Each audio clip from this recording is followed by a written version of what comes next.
Let's see how this works.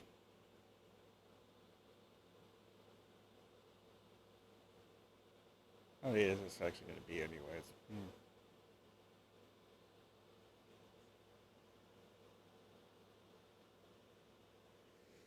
Hmm.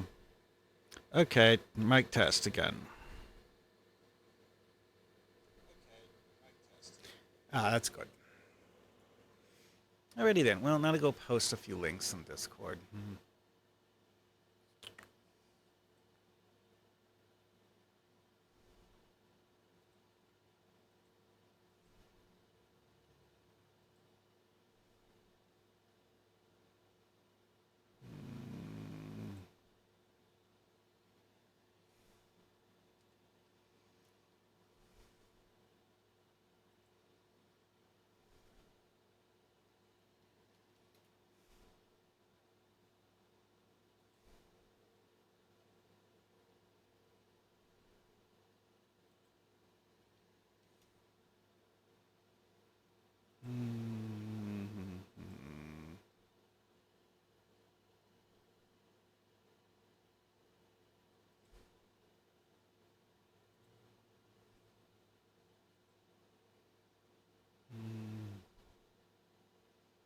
Hmm.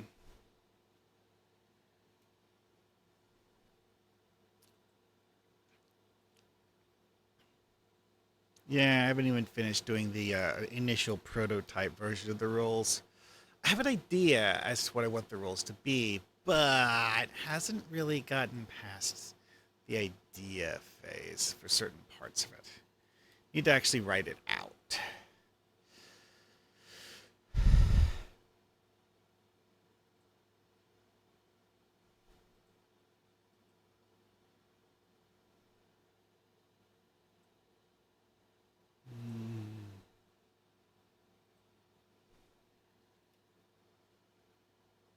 Yeah, right. That's enough Discord stuff.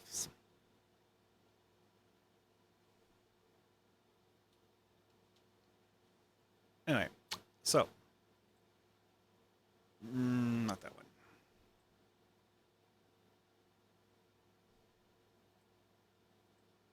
There we go. All right. So the next section in the Ultimate Monopoly rules that I'm going to address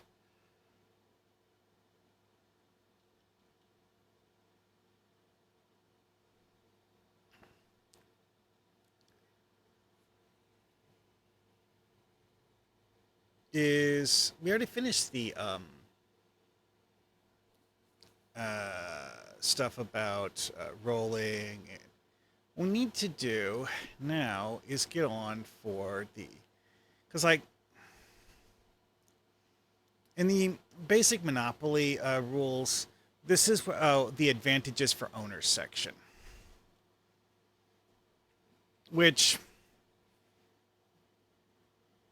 is one of those things where you look at it and you're like, okay, sure. You don't realize at first exactly what this section is about because it's kind of vague. But okay, actually, you know what? I'm going to go back and look just to double check and make sure I remember what this part actually is. Yeah, it's a single paragraph in the original Monopoly rules. Mm-hmm.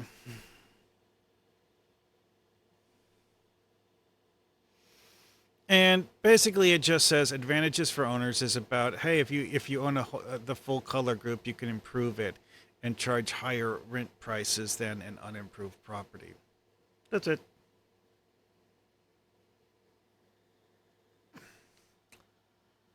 Now,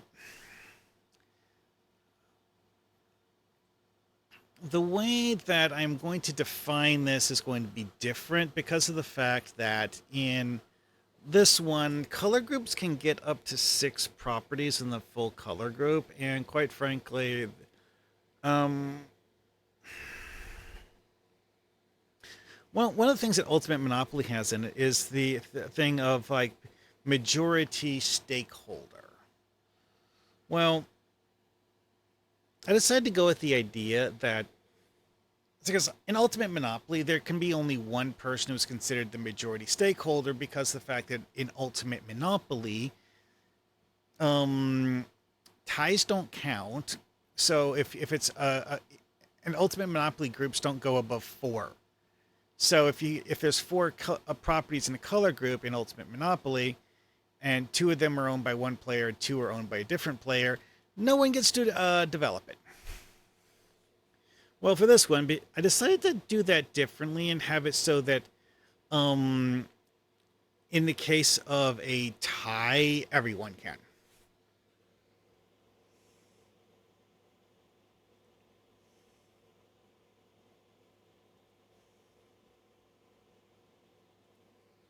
Which is this in accordance with the rules for the original Monopoly? I'm not really sure what their actual goal was with that, but I have decided to because like it's not like I'm going with like everyone can develop everything as much as they want. No, no, no, no, no, no, no. If you have six properties in the color group, one player owns two, and everyone else only owns one. The player that owns two is the only one that gets to develop anything. Now I need to figure out how to write that as actual rules.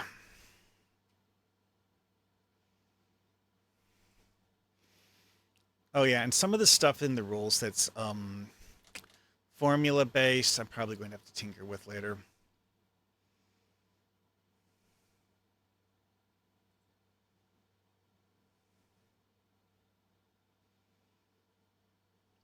Also, there's certain phrases in the Ultimate Monopoly rules where I'm like, what on earth are you trying to say? Like this one thing that says, if a color group has more than two properties, what? Color groups always have at least two, even in Ultimate Monopoly.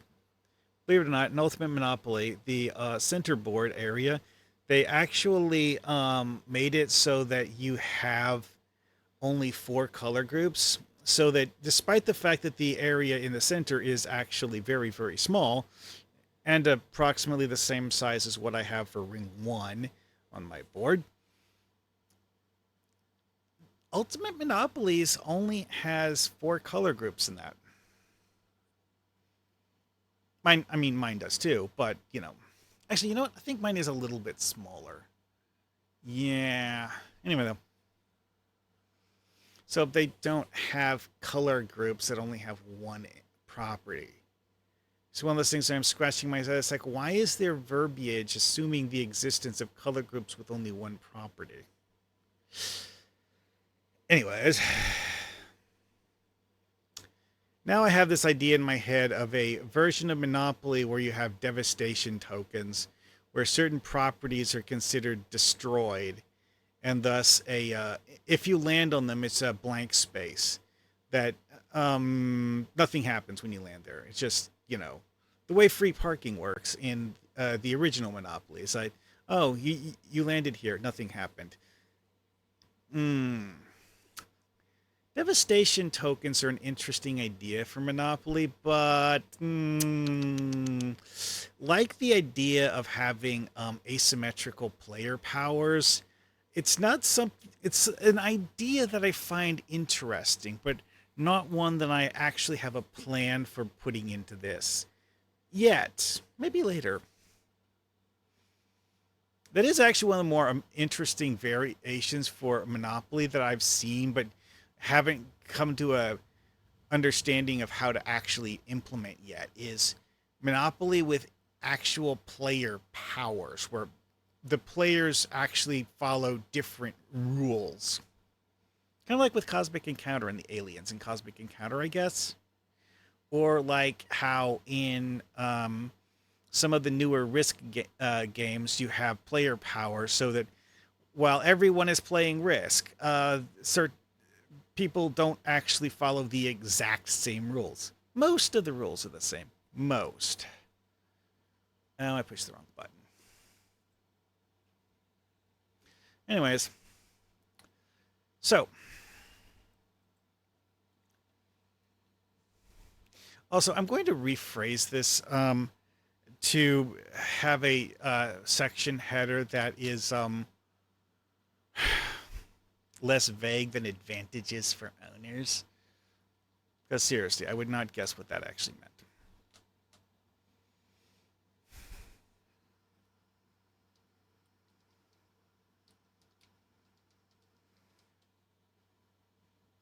Also, I need to put in a caveat because of the fact that this edition that I'm making has the idea of improving taxi and railroad stations. Both of those are actually improvable. It's just that the improvements are you only get one.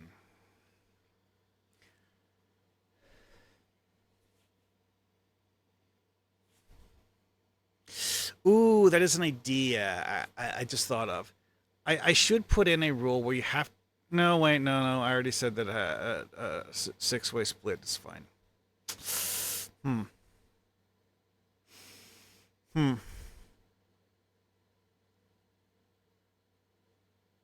Yeah, that's kind of a problem. Oh. I did just think of an issue, which is, of course, the whole thing of buy one property in a color group, max out the improvements on it, and hope someone else lands on it. Hmm.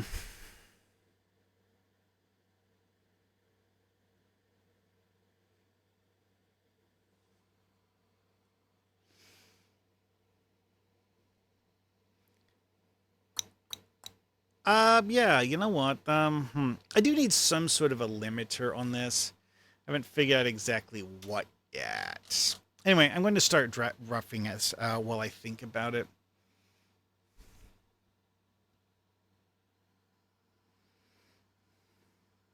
I could have it so that. Hmm. That's an idea. Hmm.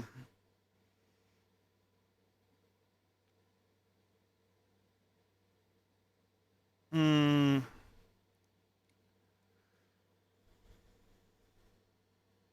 Oh, right, of course. It yeah.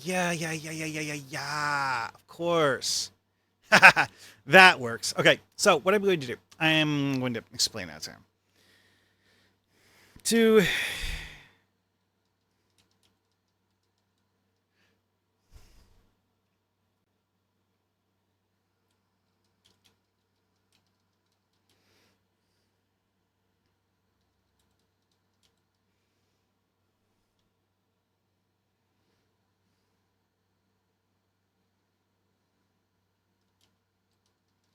You must be a majority stakeholder in that group. Now, see, with unowned properties, the bank is considered to be a stakeholder. So, if there's 6 properties in a color group, the bank has 2 of them, and the other 4 are owned by 4 different players, then the bank is the majority stakeholder, and no players can do improvements.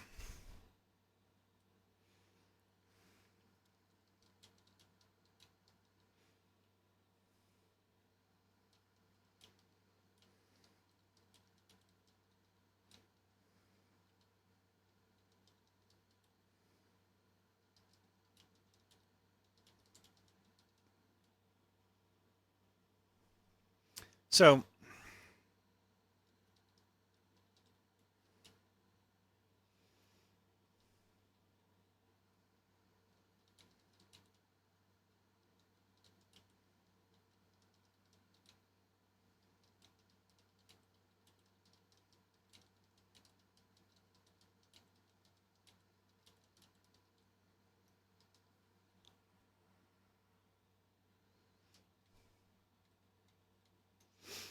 okay.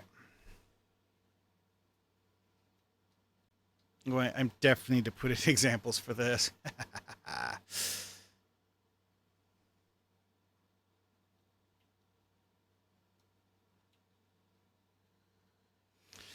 Yeah, I've thought about this several times before, and because it's a major rules change from the way it's handled in all of the versions I've ever played. Yes, it's kind of me doing my own thing.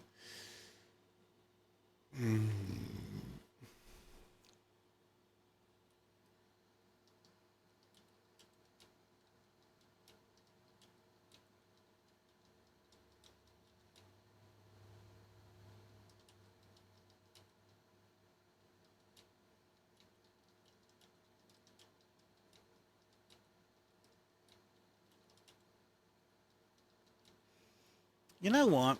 I'm going to for this. I'm going to capitalize bank. Actually, I might go back through the document and capitalize bank too, because the bank is a specific entity, I guess you could say, in Monopoly.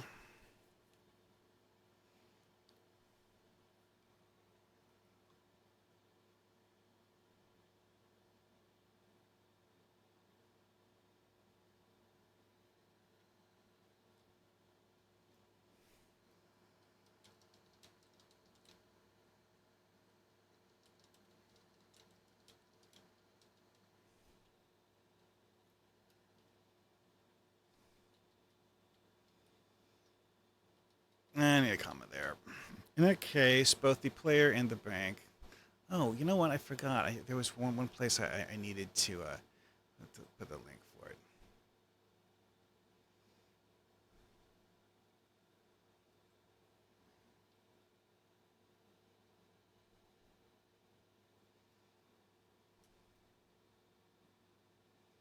Anyway, enough of that. Okay.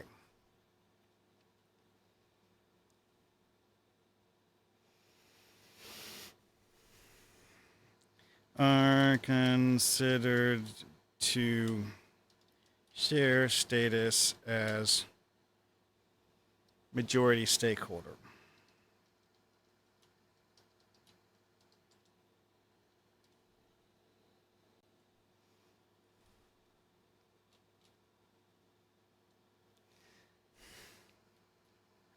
In a case of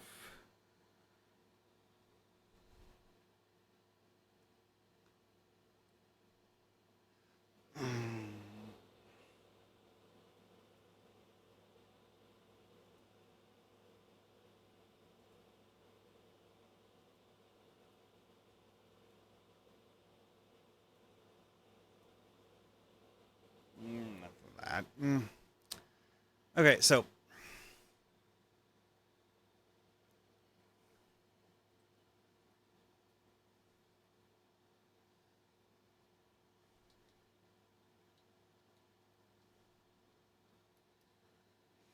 group has four properties and one player owns two, and the other two are owned by the bank. Oh, let's have a comma. It's not a proper sentence.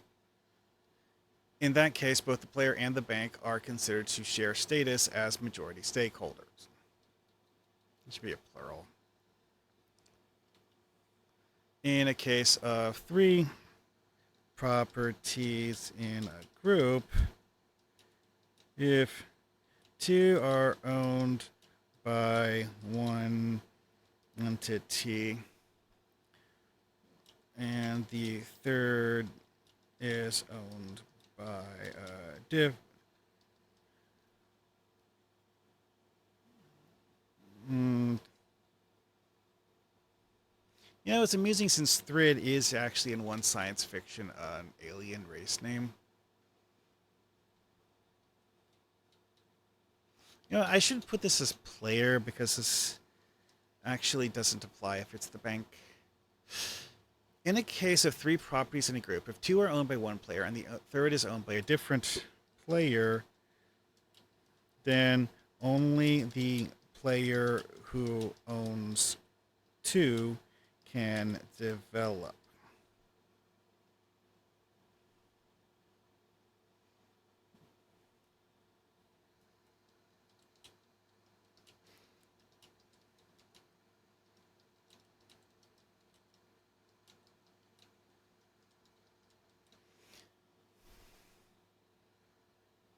And some color groups have as many as 6 properties. It is, in theory, possible to have majority stakeholder on as many as 6. Wait, shared by as many.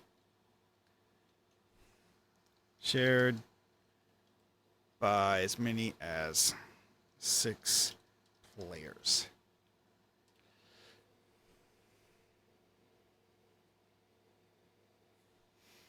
In one of those groups.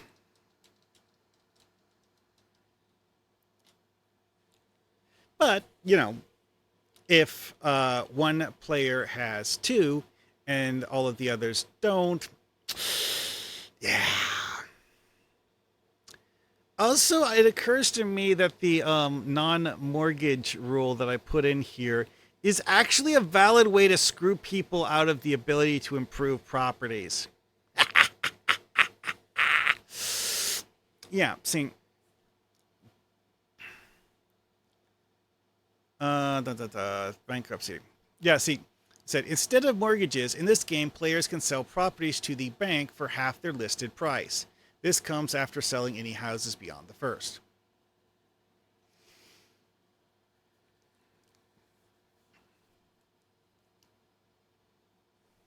Oh, you know what? I should add that.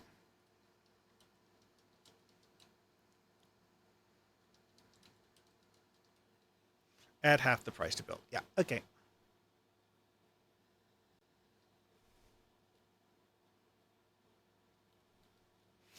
Yeah, this is another thing with miscellaneous is that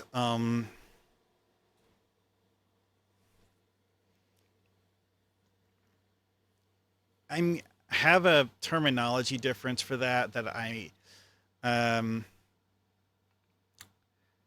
a lot of the time it doesn't matter because the phrase sell is used, but sell is implied paying.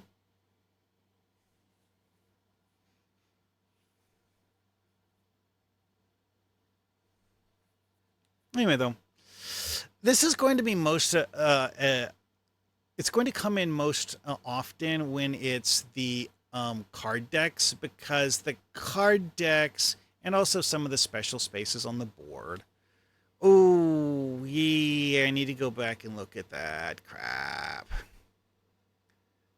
But yeah, it's like, it's like actually, you know what? Let's take a quick look.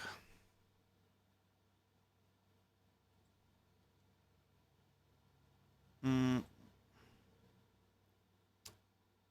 so, actually, yeah, see, toll road, pay 10. Um, yeah, that needs to be rephrased as lose 10.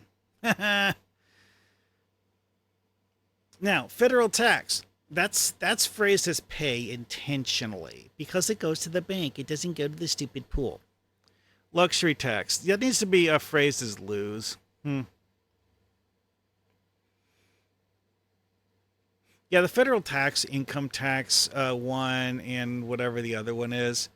Those are intentionally going to the bank because of the fact that it's a lot of money to put into the cash pool. Realistically,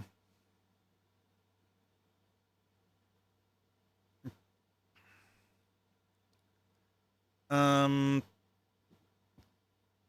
I did once see someone attempt to play Monopoly where all of the money you spent to buy properties. No. Now, also, collect 150. Hmm. Mm.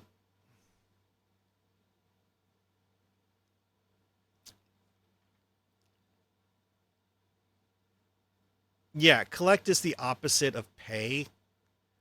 Um. So yeah, I think I should rephrase this as draw.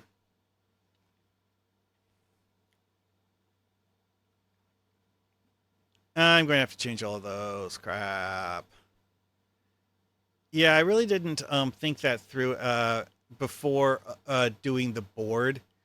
It's like I had the idea in my head that I wanted to do it, but then I realized after I drew the board that I just used the way it was phrased in Classic Monopoly, which doesn't actually distinguish between the two because Classic Monopoly doesn't actually use the whole cash pool idea. There is no cash pool in Standard Monopoly. It doesn't exist. That was a thing that people decided that they wanted to do as a house rule that realistically breaks the game. And part of the reason why I'm doing a separation here that's like carefully worded is because having the cash pool actually collect large amounts of money and break the game is something I want to avoid. Anyways, moving on. Okay, back to writing. Anyway,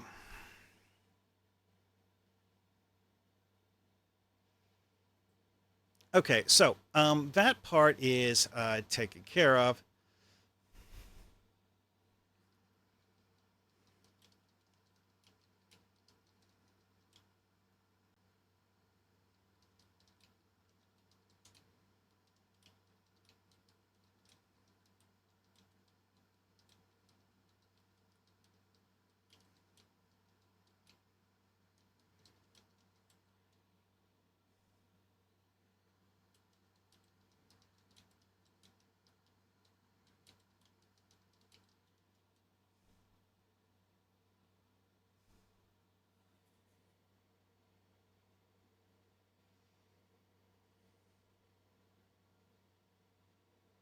Okay.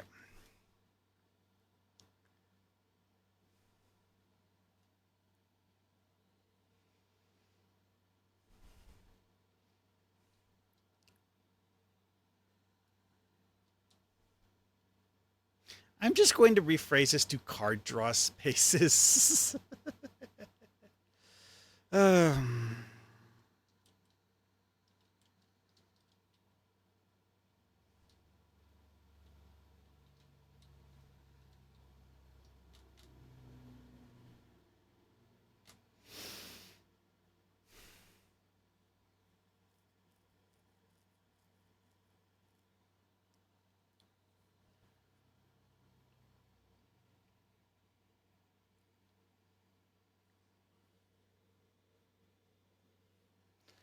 okay.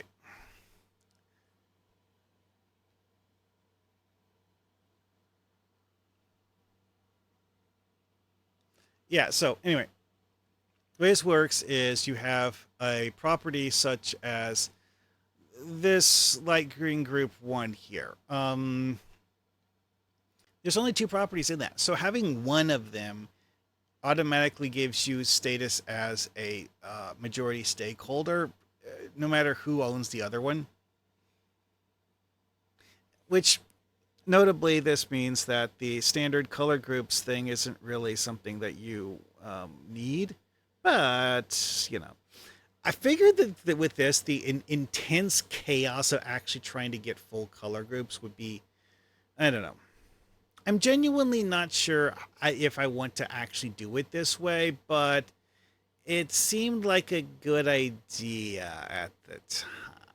And I already decided to run with it, so whatever.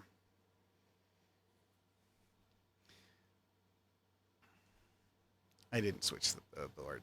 Whatever. Anyway, ending on card draw spaces. Okay, so let's look at the board. On the board, I currently have there are actually no card draw spaces in Ring 1. Ring 2, however, has Community Chest. I'm going to put these in the order I find them.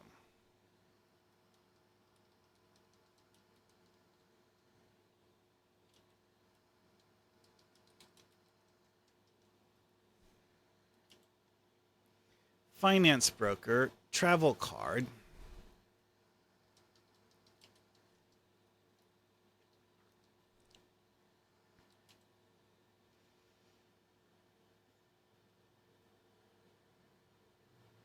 Oh, yeah, yeah, yeah. Like chance and lucky draw.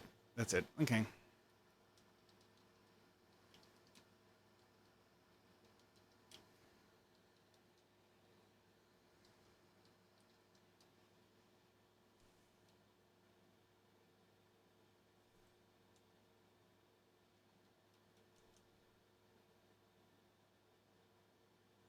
Mm.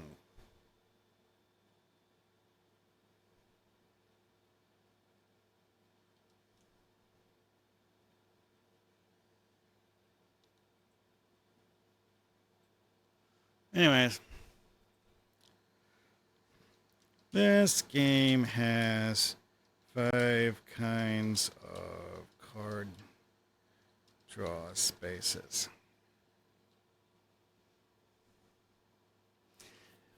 The idea here is that each of the five decks actually has something different that it does.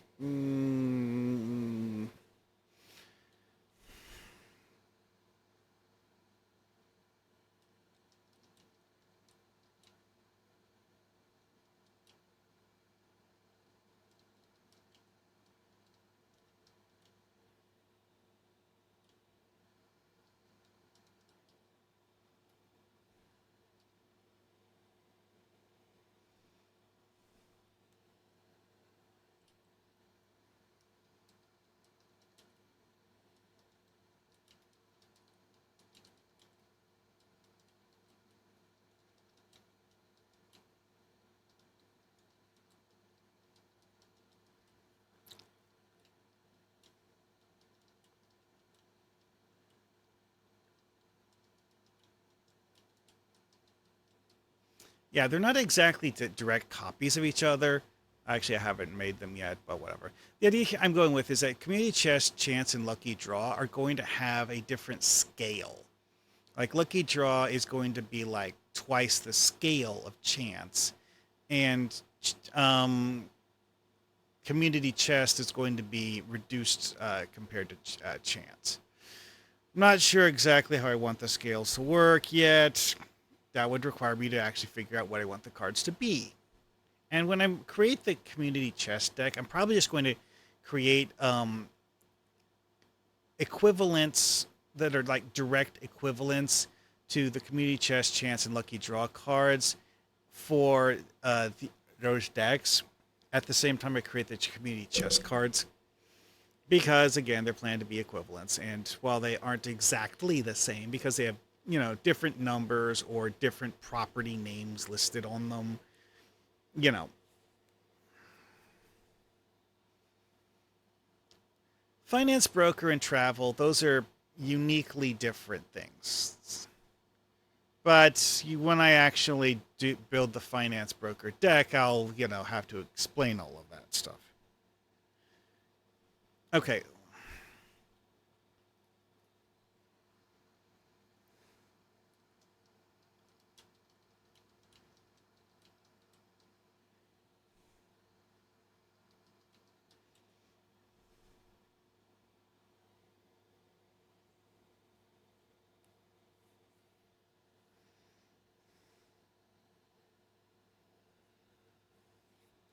Whichever of these you land on,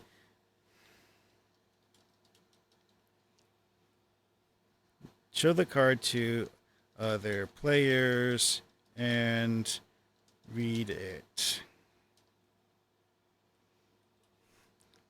Then do whatever the card says to do on it. So, this is like in the original Monopoly. It's like if someone gets a get out of jail free card and they get to keep it, everyone knows they have one. Everyone. So,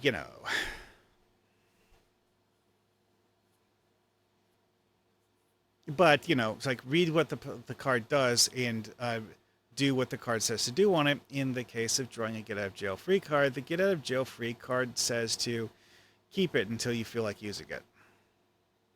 So, yeah.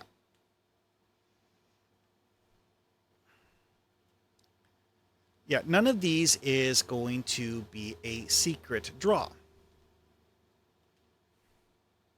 Roll tokens. I don't remember if I explained how roll tokens work. Oh, I mentioned that like roll tokens are part of moving.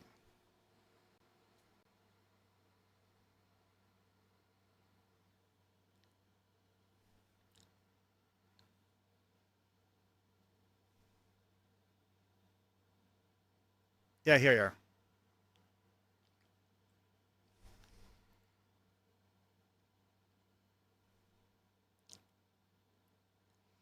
Oh, this doesn't explain really how you get roll tokens properly.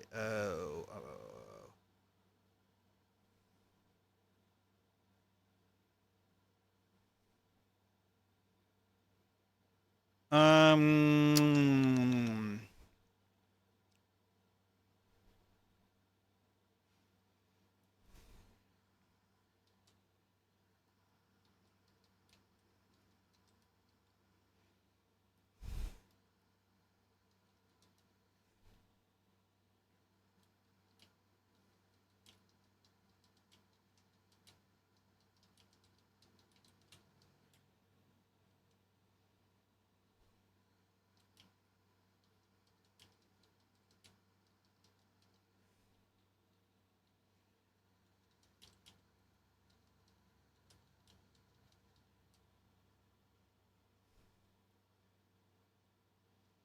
Yeah, drawing roll tokens. No one knows what it is except for the person who drew it.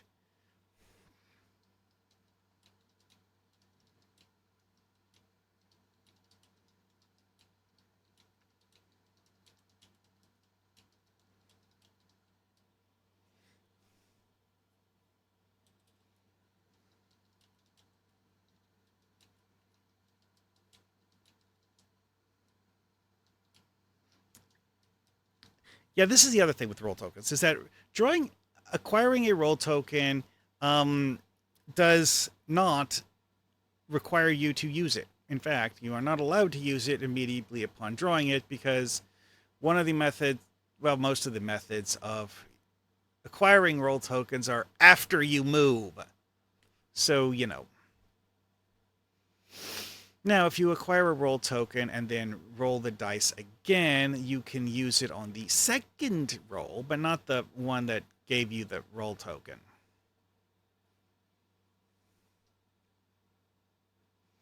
Oh, did I explain in the other one part here? Oh, yeah, here it is. If you have a roll token, you may play it in response to any player rolling dice for normal movement. Any player. So, if you want to screw over your opponents by forcing them to land on your properties, go for it.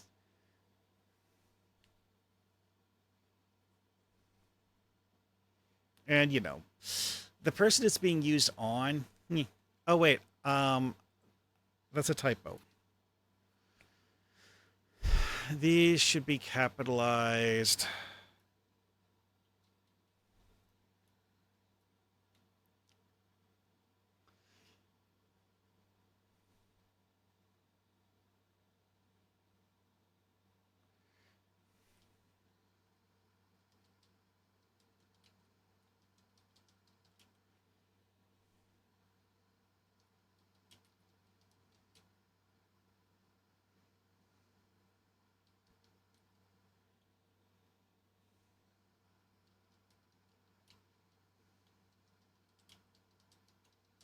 Yeah, you can actually use a reverse roll token to force yourself to go forward if you're leaving on a reverse direction space.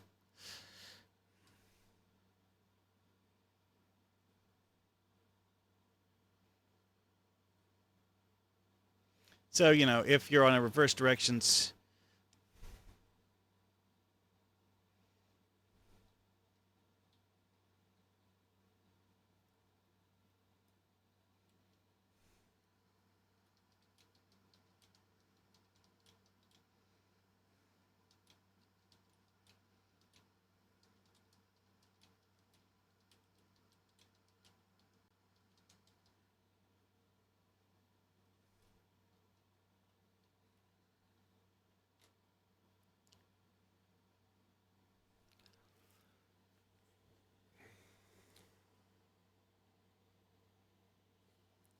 Anyway, though.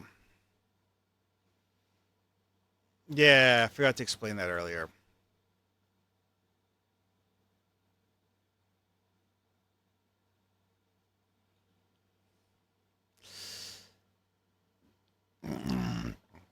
Yeah, I came up with a very, very short and simple way of explaining how rent goes.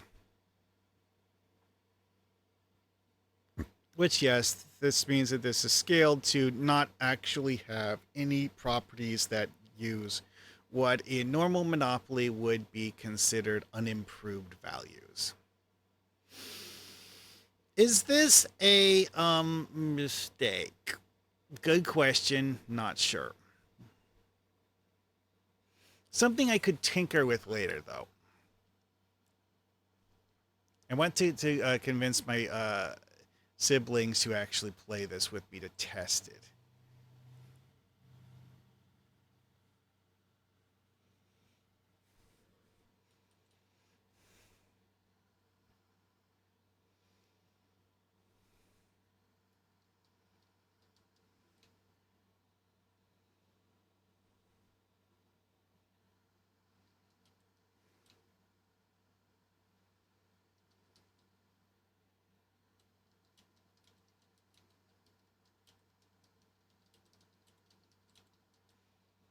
You know what? Part of me wants to add a curse effect to this game where on your next roll you have to burn every single roll token you have. This curse, of course, could be bypassed by burning them on someone else's rolls, but, adding a mechanic and then adding a way to screw with the mechanic sounds like a good idea.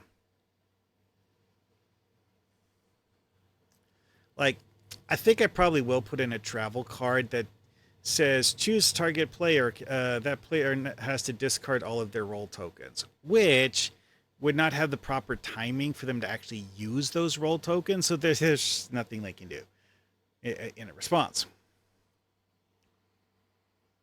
I will probably have a stop that card where it's kind of like a get out of jail free card, except for um, playing cards on people.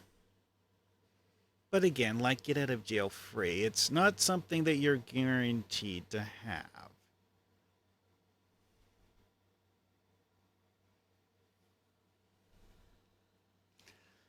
Anyways,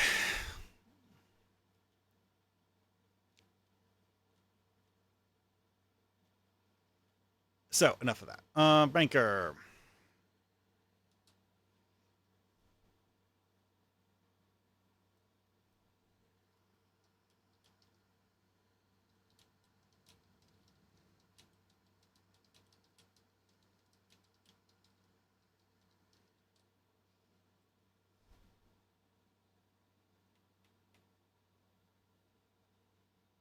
Oh yeah, what time is it? Oh, not 5 yet. Okay.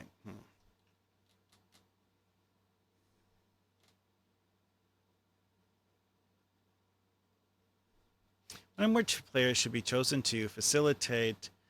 Um, mm,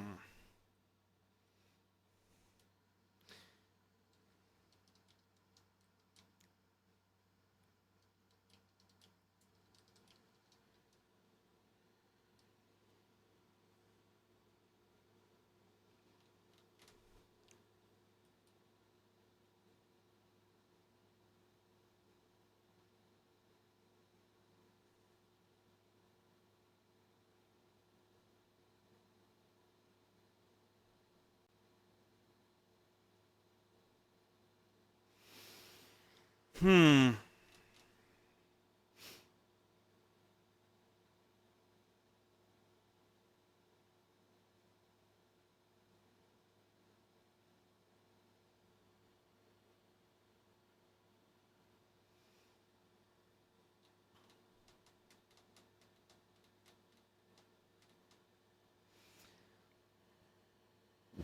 Mm-hmm. This doesn't give any special.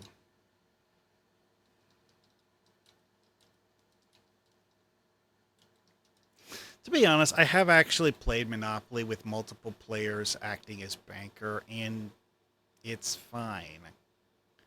You don't really have any particular need to have a single player be banker, other than there only being one pile of money to hand out. Other than that, who cares? Oh well.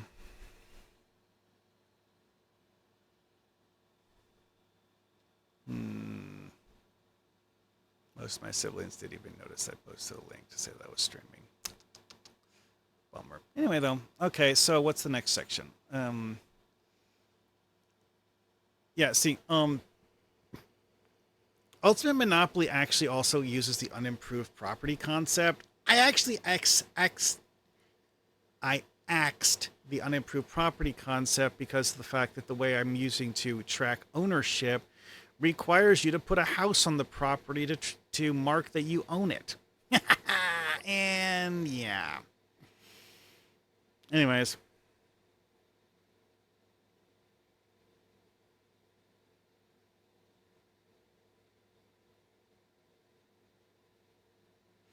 so Ultimate Monopoly also has the whole like if you have like a full monopoly on a color group, it gives you triple rent on unimproved properties, which is only slightly less pathetic. Okay, seriously. No,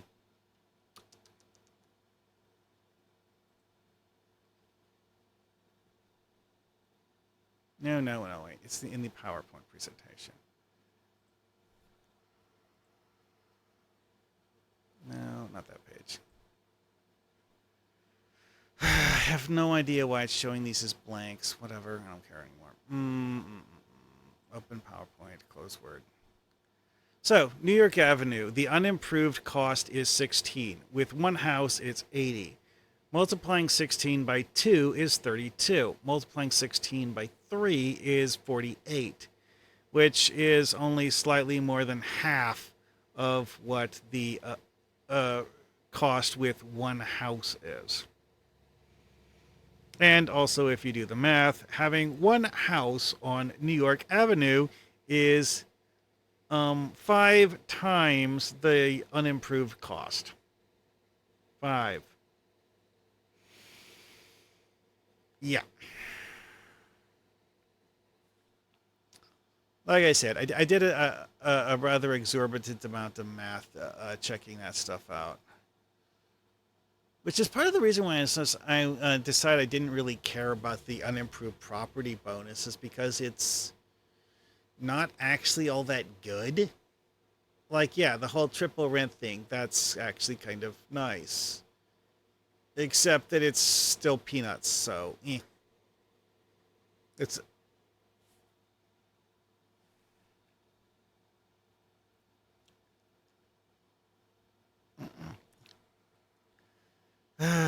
yeah. Okay, I do need to put in the thing about building evenly. Okay.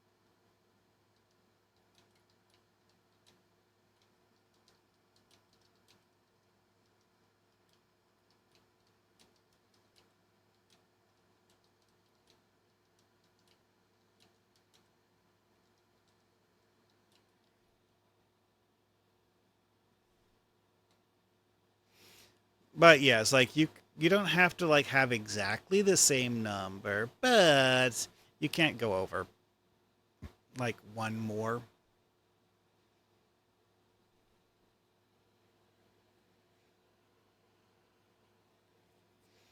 Anyways,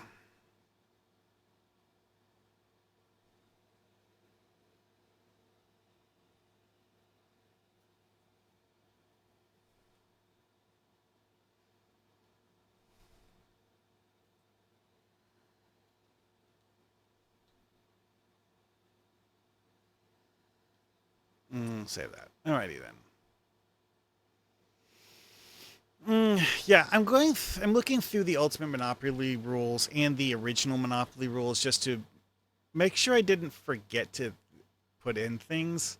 Like, Ultimate Monopoly has skyscrapers and has both majority ownership and full monopoly rules, which none of those I actually care about. See, okay, I kind of sort of use the majority ownership idea, except that it's no longer, singular. You can have shared ownership up to 6 different ways, even. But that's the extent of the similarity.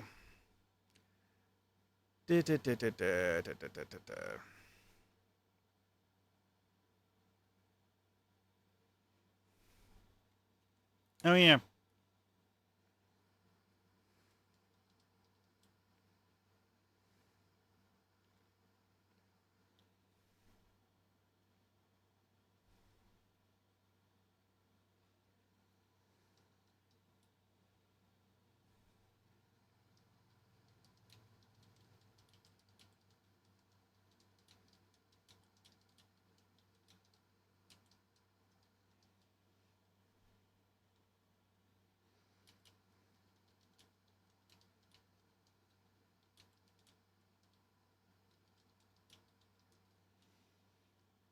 Yep.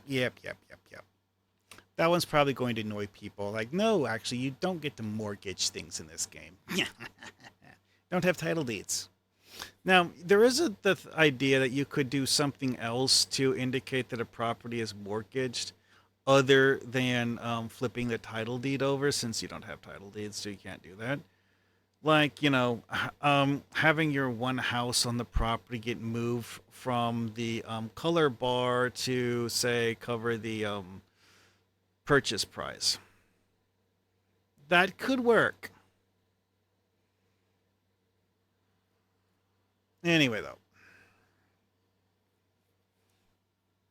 I decided that it would be simpler to just write that you sell things back to the bank, because again, it's like part of the whole concept I'm using for no title deeds is borrowed from Monopoly Junior.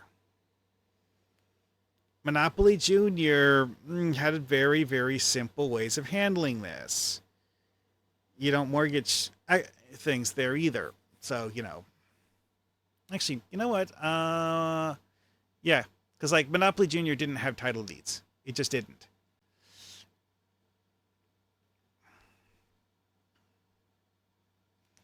Anyway, do.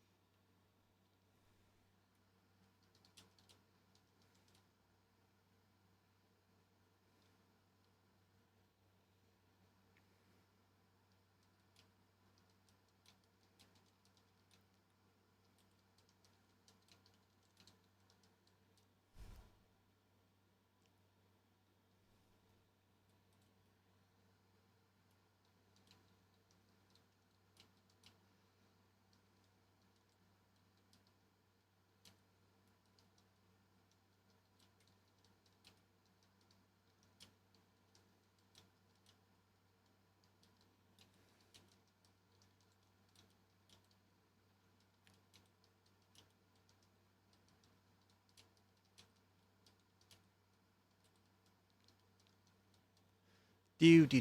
Now, I did explain this earlier, but I figure, saying it twice is better than having people get confused.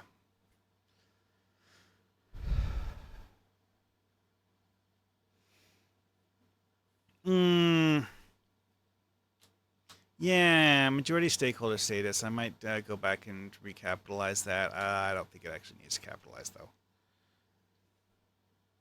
Ooh, the jail section. Yeah, that's going to be fun.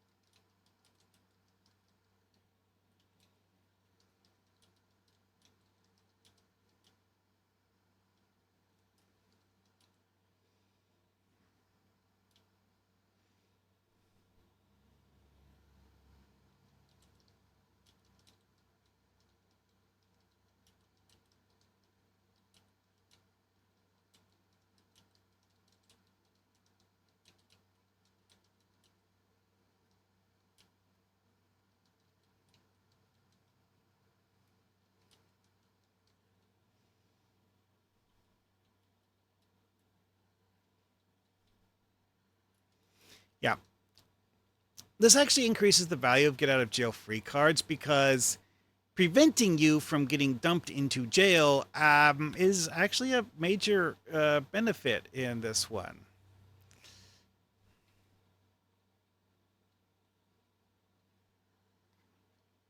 It was actually one of those things that was always kind of lame about get out of jail free. It's in the original Monopoly is that you still get put in a jail space, which in OG Monopoly really doesn't make a big difference because there's only one ring on the board. And while it's moves you to a certain corner of the board, and thus things on that side of the board are somewhat more likely to get landed on. Yeah, the value doesn't actually go very far. And also in the original Monopoly, because of the fact that playing a get out of jail free card and paying $50 are functionally identical. The amount of money that you can get by buying or selling a get out of jail free card is actually extremely low because another player is never going to give you more than $50 for one. It's like, yes, you can sell them to other players, but oh, right. I forgot. I actually wanted to explain that you can sell role tokens to other players.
Yeah.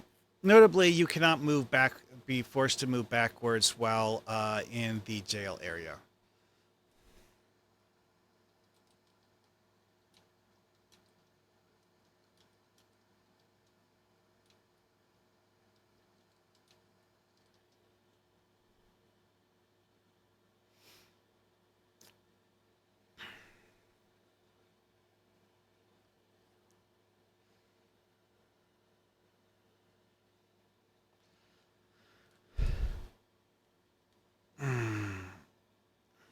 Yeah. So what that means is that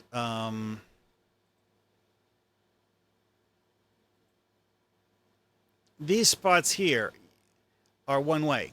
You go from jail here, here, here. Cannot move back. So if you're here and have a backwards move, you cannot go this way.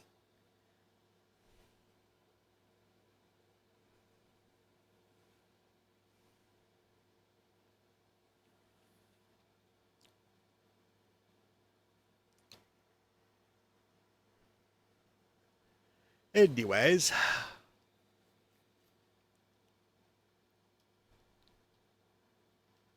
do, do, do.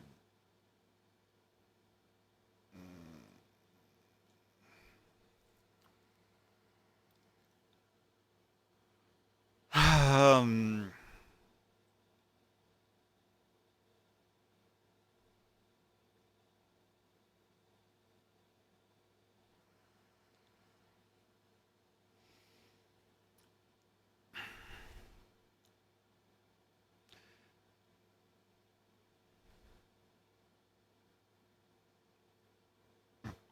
okay, what did the original Monopoly actually say about building houses? Why do they have a next page?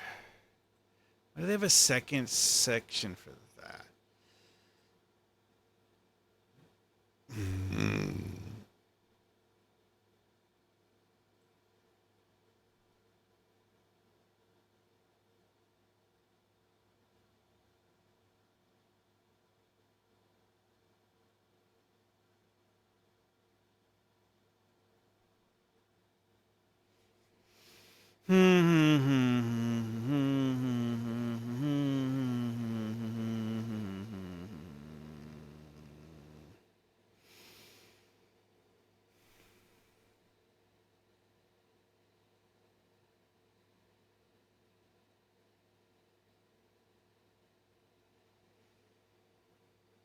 Hmm.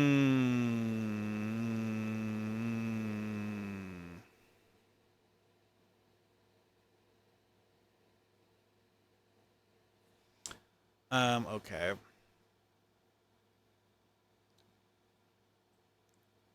Player must have four houses on each lot of a complete color group before you can build a hotel building.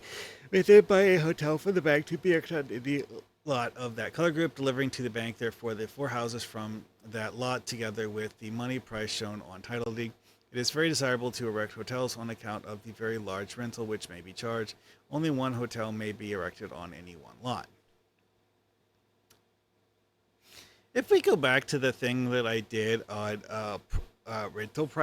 values, three houses is actually the sweet spot. Yes, four houses or a hotel is bigger than three houses, but it's a matter of degree. Like one house, two house, considerably better than unimproved.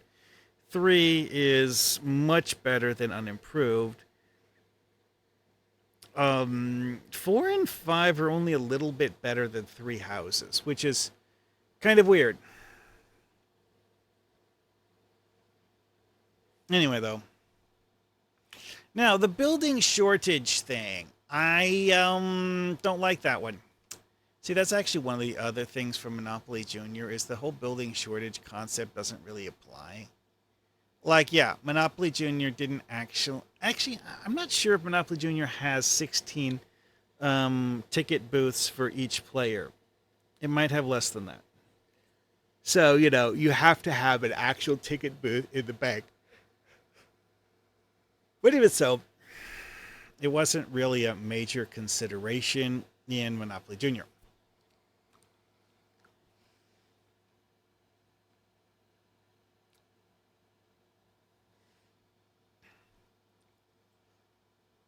Yeah, so building storage shortage is not something I'm actually planning to have as a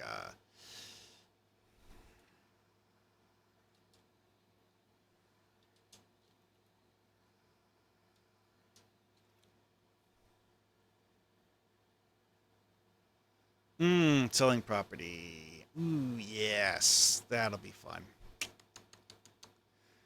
I'm going to put in a caveat in selling property that you can sell an improved property to another player who is considered to be a majority stakeholder.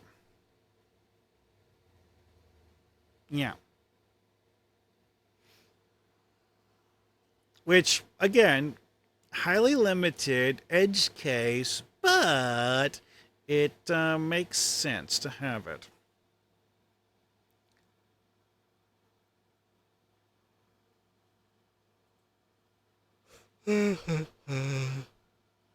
How's this? Um, Actually, I am going to put that in here.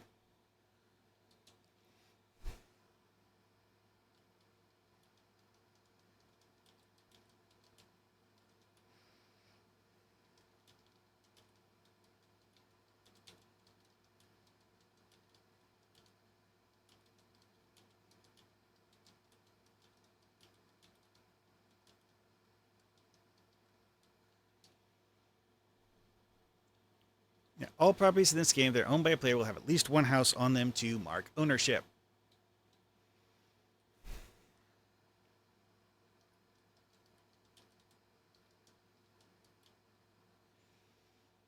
Mm-mm.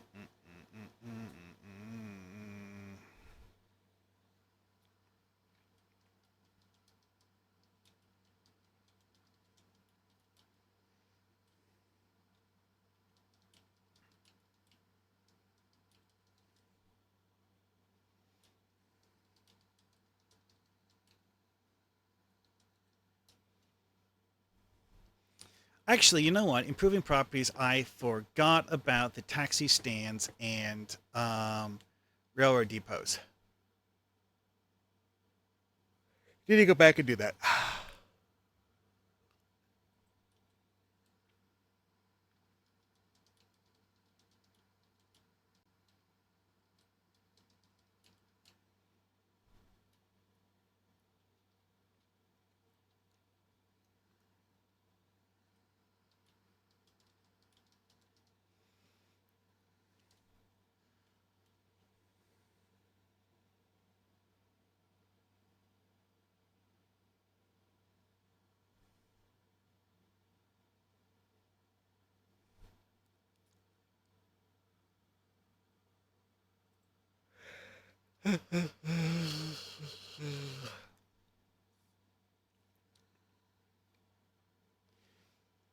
Okay, so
yeah, you can't just build infinite stacks of those because that would be dumb. Well, again, it just doesn't work the same way exactly.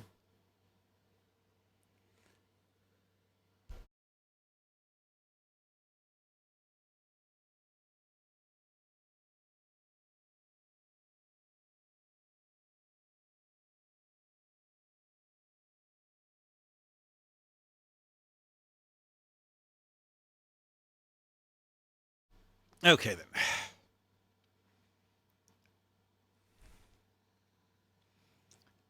All right. Let me go back to the Ultimate Monopoly rules and read a few more sections.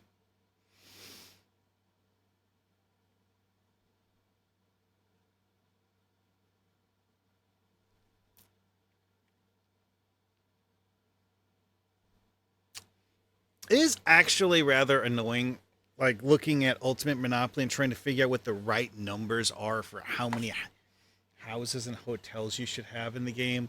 Because Ultimate Monopoly does actually use the insufficient number of houses rule. I actually have no idea what they have set for the maximum number of houses and hotels.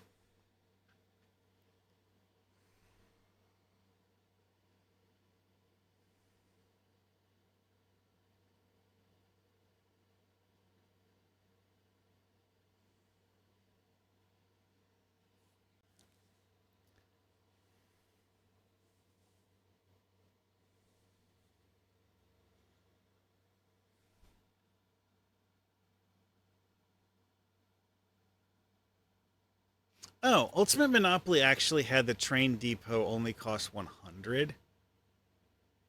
Yeah, nah, I don't like that. Mainly because I want it to cost um relatively more than it costs to build one house. Like seriously.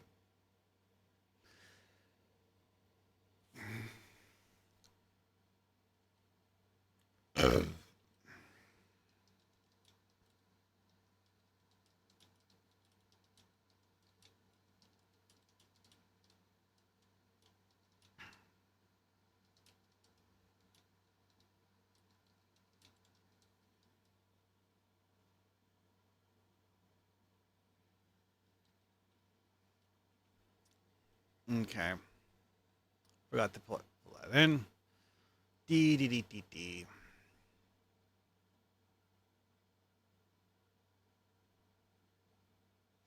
Yeah, I'm not the even odd thing because it's not actually directly attached to the train stations. That got its own section in the rule book because Ultimate Monopoly's rules actually put in the even odd thing as part of the explanation for how train stations work.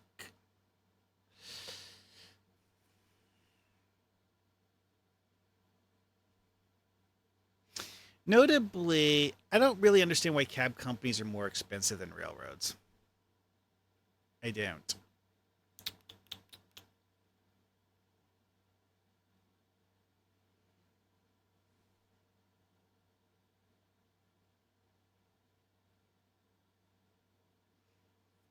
Also,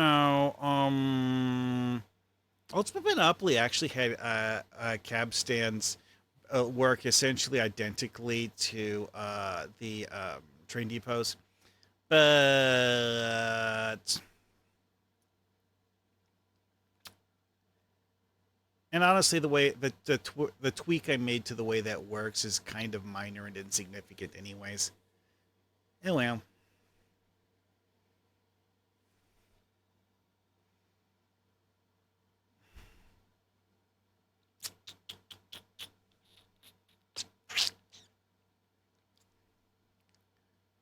Hmm.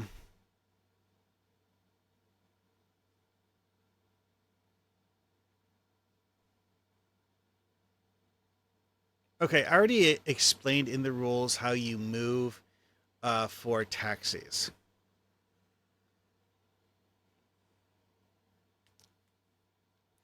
So I'm not going to type that in again.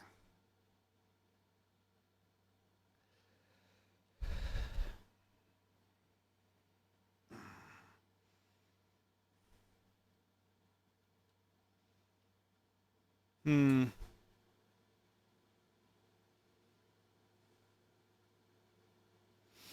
Also, in Ultimate Monopoly, taxi rides, it costs 50 or 20 if it's your own company.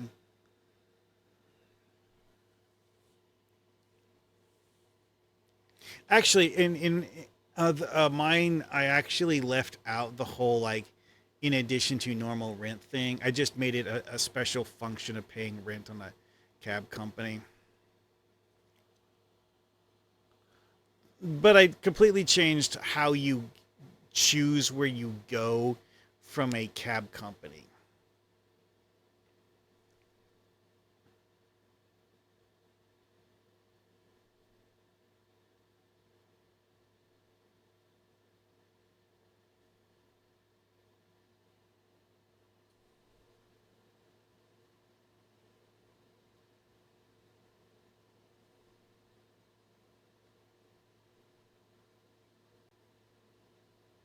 Yeah, travel vouchers. I think I explained that already, but yeah.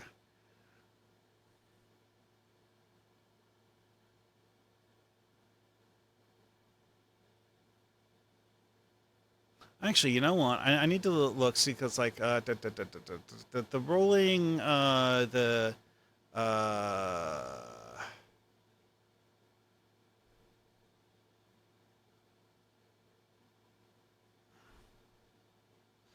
oh yeah, here we are. Roll the buzz icon.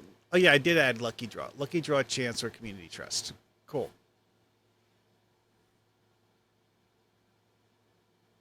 Yeah, rules aren't fully polished yet.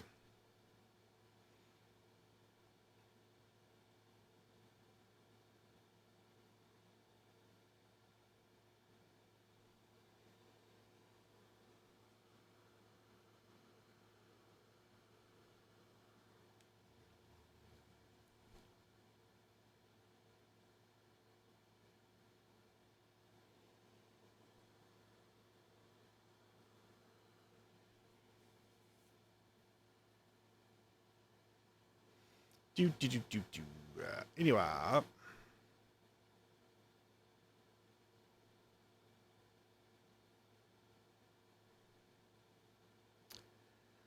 Okay, so I just have this selling property thing on this one. Well, let's scroll through the Ultimate Monopoly rules some more. Let's see here.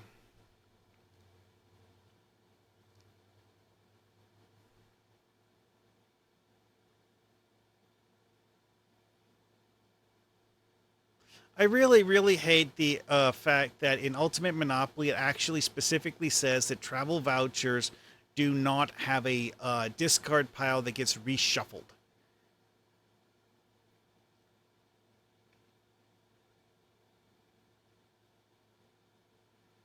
Do not like that at all.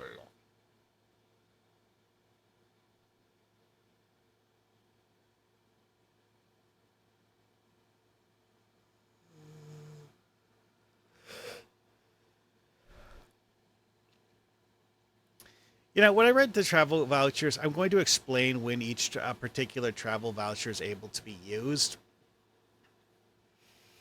Hmm.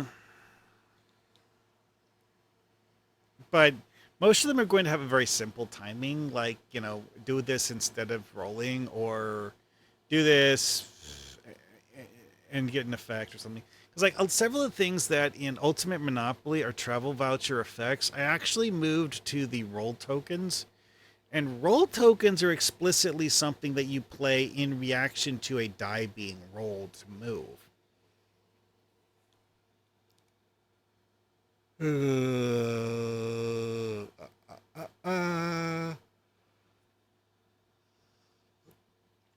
Several of these things here. I'm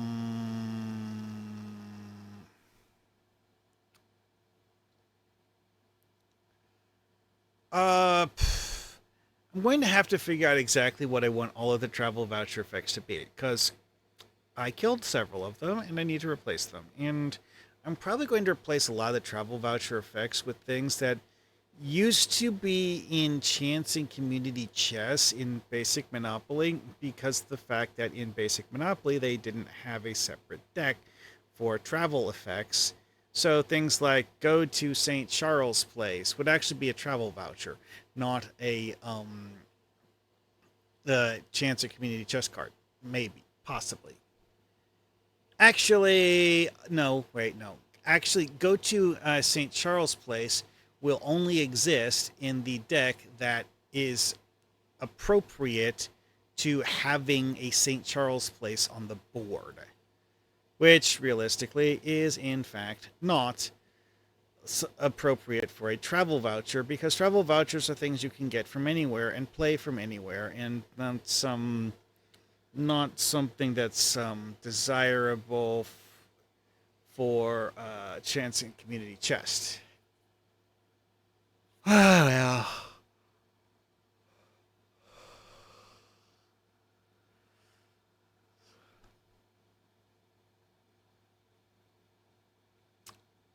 Okay, this is dumb. They actually have a special rule for if you roll a bus icon while doing a reverse direction move, it actually causes you to lose a travel voucher. Hmm. That's just that's just mean. The Ultimate Monopoly rules kill travel vouchers more than they give them to you. That's actually one of the biggest gripes I have about the way travel vouchers work in Ultimate Monopoly. You lose them way too easily. In our games, we would have people get like have 3 or 4 people have like one travel voucher each, or like since everyone starts with one. Usually we would have someone start with a travel voucher that kills everyone else's travel vouchers. So poof, gone. All of the travel vouchers gone. And yeah, that's 8 travel vouchers out of the pool. And the fact that you don't recycle travel vouchers after they've been used makes it worse. Because after a certain point, travel vouchers just no longer exist. Lame. Didn't like it. All right, let's see here. What is it? I changed that part. I might have to clarify this more later on. After I'm going to get back to that after I make the travel voucher deck. I haven't made the travel voucher deck yet. Community chest, enchants, action cards, blah blah blah blah blah blah blah blah blah.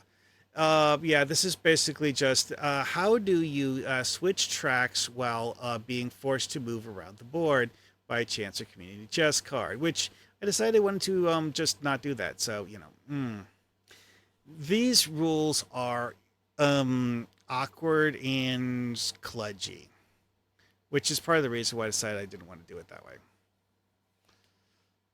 Hurricane and tornado cards. Um,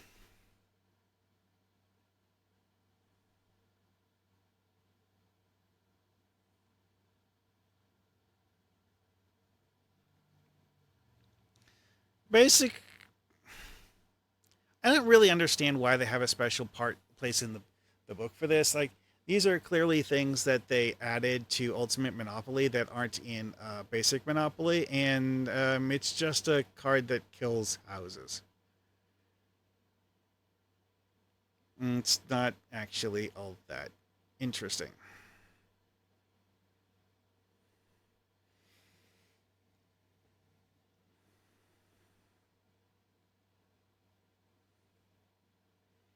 Wait, hold it. It says here that Monopoly Mega Edition and Super Add-on have different rules for the use of bus tickets and travel cards, and Ultimate Monopoly have followed the Monopoly Mega Edition rules. Oh, so this is somehow a derivative of rules Hasbro wrote to make them useless. Okay. Duly noted and ignored. Roll three. No. Squeeze play. Squeeze play is actually kind of interesting because roll two regular dice and one of a certain number of things will happen based on the number you rolled. Honestly, it's fun. Realistically, it's much like how you have the lose $75 space or gain $75 from landing on a space on the board, except you have a dice roll to have a partially randomized result. It's simple. It's easy, much easier than the stupid roll three thing because you land on the space, you do the thing, and continue from there. While there is a greater complexity than simply draw $75, it's not much.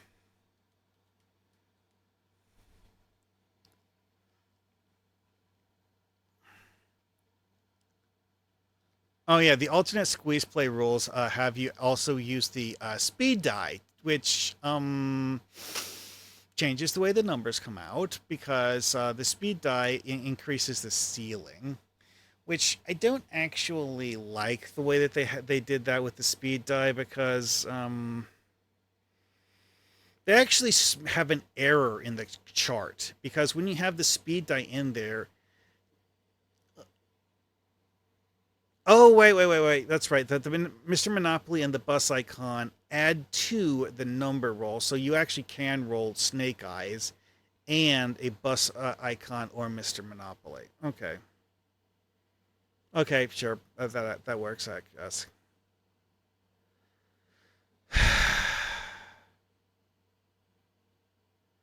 And the special effect for rolling Mr. Monopoly and bus icons is you steal other players' travel vouchers. Okay. I actually have a reason to ponder this because of the fact that I'm not sure if I want this to affect actually be something you even bother with. Also, I have more than one squeeze play space on the board, and they have different values. So I'm going to need to redo the squeeze play tables when I work on this again later.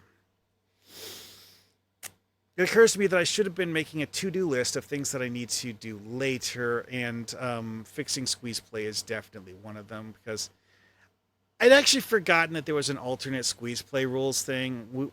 When we played this, we actually just did the simple squeeze play rules because we decided that the alternate squeeze play just didn't add enough value to be worth the additional complexity, and it's not that much more complicated. It's like you have a random chance to steal travel vouchers, and oh yeah, that's the only thing it does. Now, I do kind of like the idea of squeeze play being able to do more than just steal money, but it's super, super limited, and no thank you. Anyway, though, tax refund and the pool. Yeah, this is the part they were talking about the cash pool thing, which all money from community chest cards, chance cards, luxury tax, income tax, and get out of jail charges that need to be paid to the bank are placed into the pool in the middle of the board. Player who lands on the tax refund space collects 50% from the current amount of money in the pool, rounded up if odd. Several chance community chest cards also reference the pool and are referring to this money.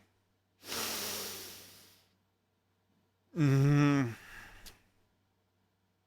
Basically, this is the whole like way people have the whole free parking rule as a house rule for regular Monopoly. Trying to um, write it out as a real rule and not a fake rule that it doesn't actually exist.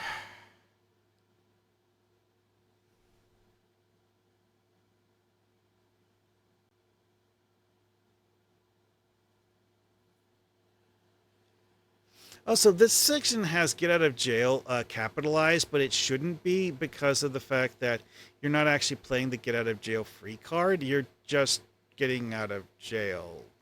Yes, it does technically count as a gameplay mechanic, but mm, it's not actually a named mechanic. It's just a reference to the existence of a mechanic. Anyway, though,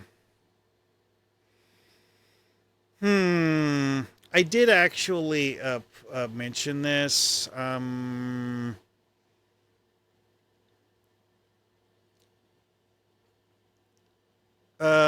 I actually go through the card decks, because that's where most of it's going to be, I do need to tinker with the board to rewrite that, which again, on the to-do list.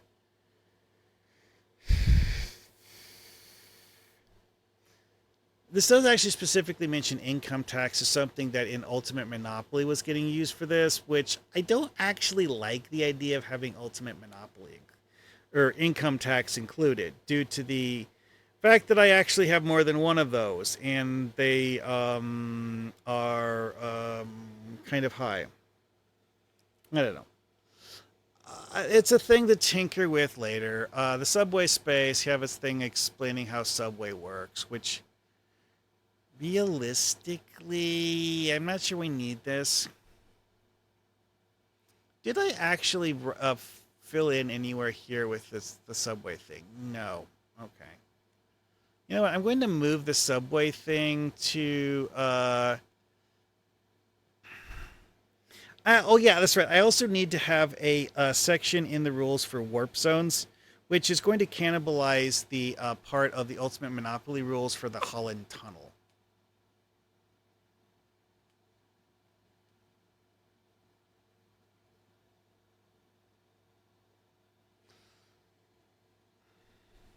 And yeah, I kind of slightly did change how the pay corners work because in this one they're all called Go, and they have different things written on them, but they're all called Go. Why? Simplicity, and also I'm probably going to have things that cause you to advance to Go. It's like that sounds like a good thing to have as a travel card.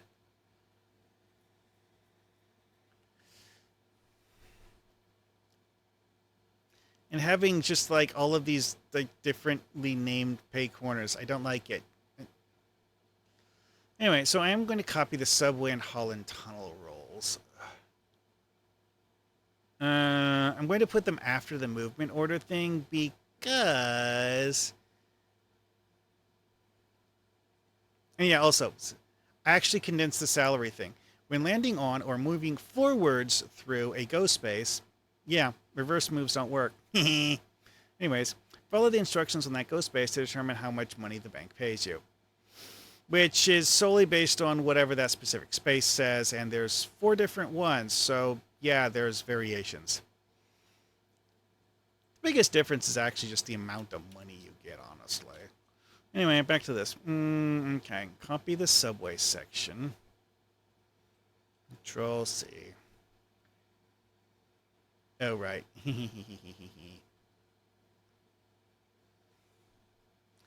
I am going to paste it into an empty notepad document to remove all of the formatting from it because screw all of your Windows formatting.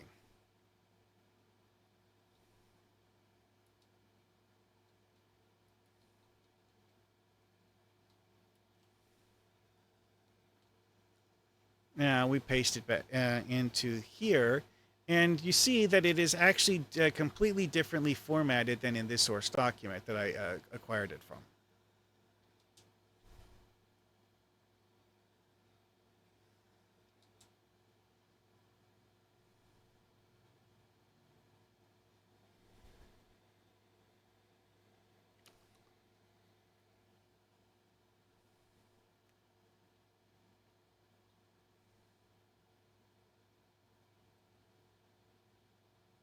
Yeah, that's the largest amount of thing. No.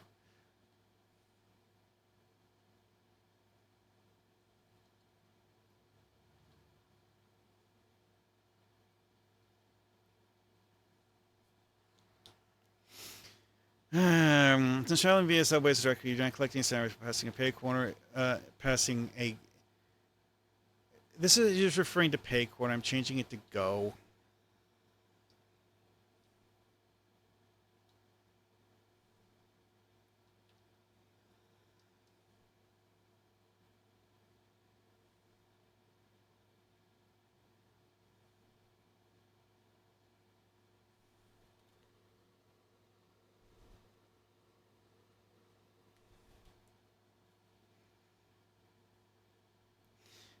Yeah. I guess that works for now.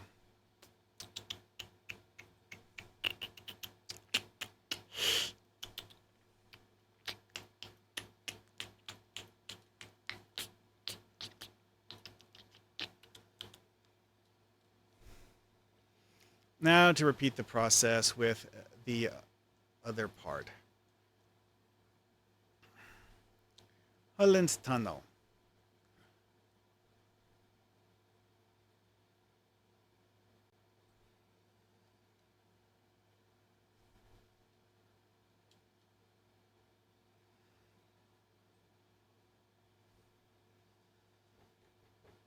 Hmm.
Okay, back to what I was doing. So, now we paste it in here.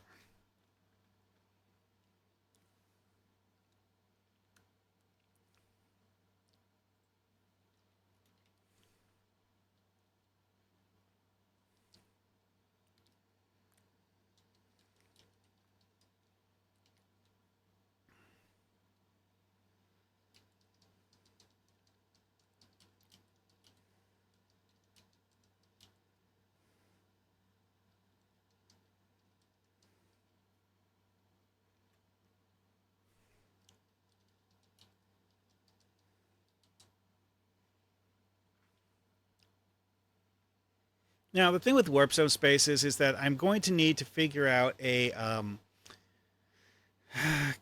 system for explaining which, or, well, first off, I need to make a map because, like, there's like 10 of them or so. And, each of them is supposed to have two things pointing to it and two things it points to. But, I need to do that map first.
Okay, there. I'm going to have to put on the warp zones, where exactly each warp zone goes to, but, whatever.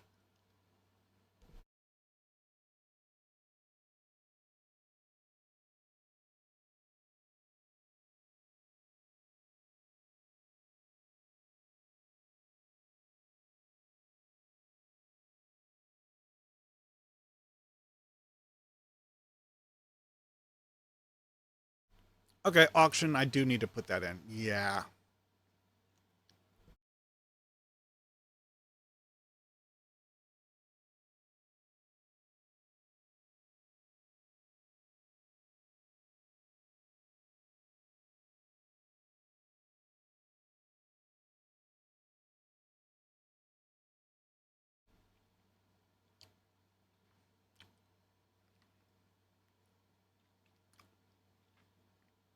I'm not sure that some of the stuff they have in here is needed. Like, why do they have an explanation in the Ultimate Monopoly rules as to how the birthday gift space works? I mean, it's kind of simple. I mean, when you are the recipient of the birthday gift, you are choosing which of the two things to use. If the person that you are receiving the gift from, and a gift in air quotes, that is, if you're the person receiving the gift and the person that you are receiving the gift from does not, in fact, actually have a travel voucher, then why are you trying to steal a travel voucher that they don't have? Seriously.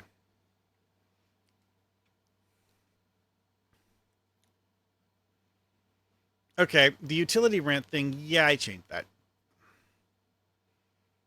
Stock exchange. Oh, yes. Oh, yes. Oh, I'm going to have to get to that, yeah. Anyway, it's auctions first.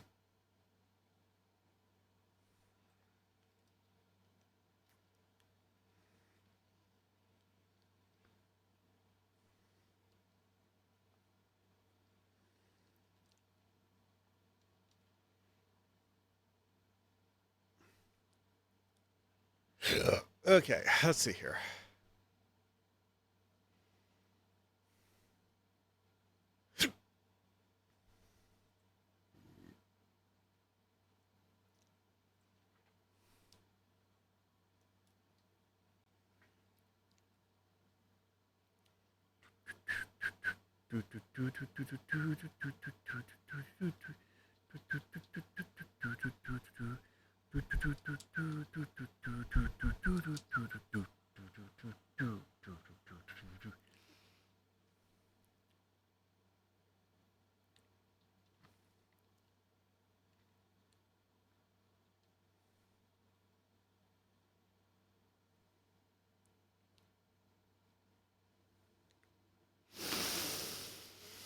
Hmm.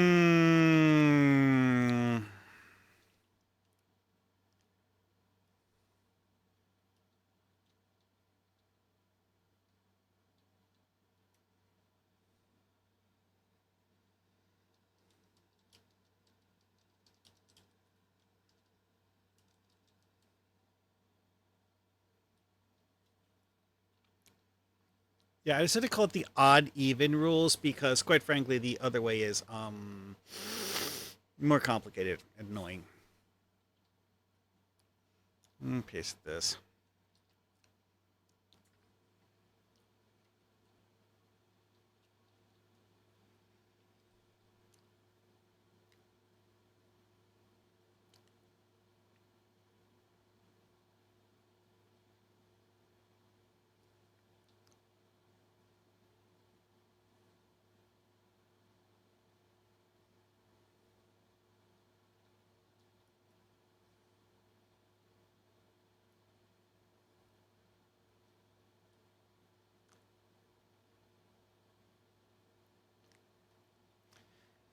Use the number you rolled to land on auction to determine whether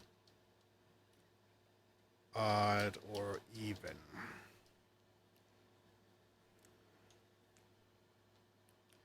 Well, you rolled to land on auction to determine. Oh yeah, that's not spelled right.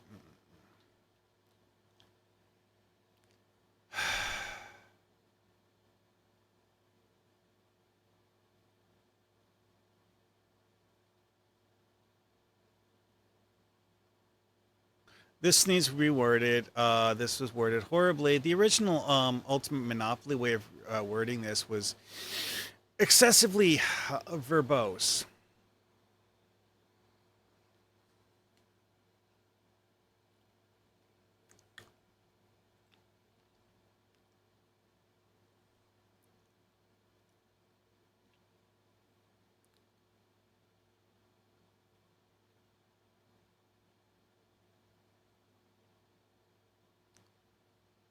You know, I'm going to move the I'm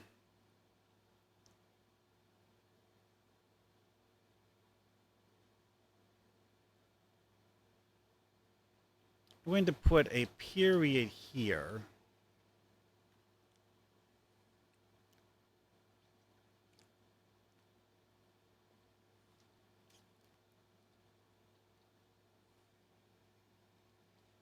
X.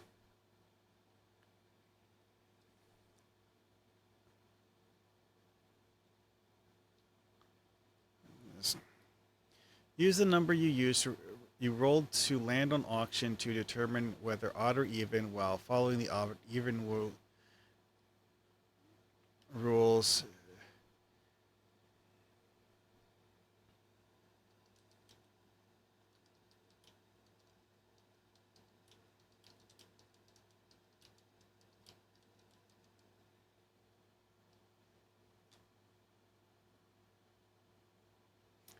In theory, this could actually be a railroad or a cab company. Unlikely, but hey, theoretically possible.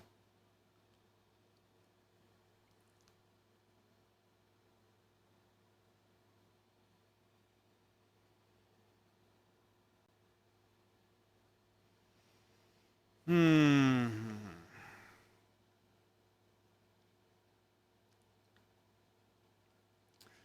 All right. How many more pages are there in the Ultimate Monopoly rules? Gift from others slash birthday gift. I don't feel like actually writing a section in the rules about that. Rent, no. Stock exchange. Yes. Yes. Yes. Yes. Yes. Yes.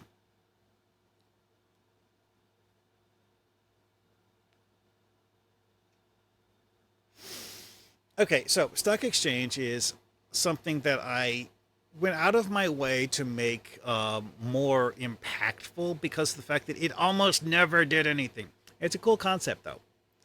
It wasn't something as onerous and annoying as Roll 3, and something that I thought was something that could be massaged to do more. What methodology did I have for massaging it to do more?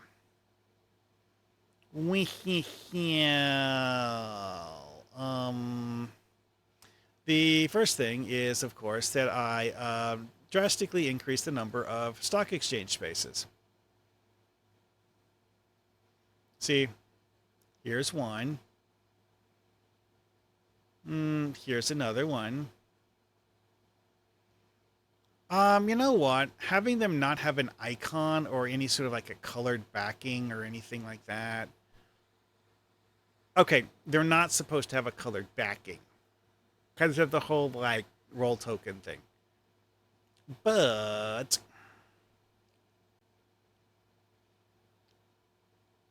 I do think I should put an icon on them as to make them more noticeable. But there's several stock exchange spaces on this version of the board. Because of the fact that having them only on a single space on the board that only triggers if you land on it is just And yeah, I know I put two of them very close to each other. Whatever. Yeah, there's so many of them now that what. It's somewhat difficult to actually find places to put them where they're not close to another stock exchange. Oh yeah, also the super squeeze play thing. Um, yeah, this one. It, it, yeah, I think I actually did. Yeah, it just says double here, which probably the idea I had for super squeeze play that it just doubles the numbers you get compared to regular squeeze play. Now, for this, you still need to land on stock exchange, but since there's several of them now, there's multiple locations where you can land on a stock exchange and trigger the stock exchange effect, including one here. Let's see. Nope, nope, nope, nope, nope, nope. Nope, nope, nope, nope, nope, nope, nope, nope, nope. I actually don't have one in the second ring, and you start in the second ring. Okay, there's one here in this sub ring thing on the second ring, but not like actually in the main part of it. Yeah, whatever. Like I said, I tried scattering them around. Some of them are less scattered than others, but only so much I can do there.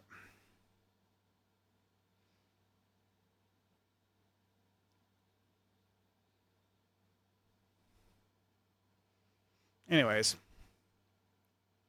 so yeah, that was the main thing that I decided to do to make stock exchanges more meaningful and impactful.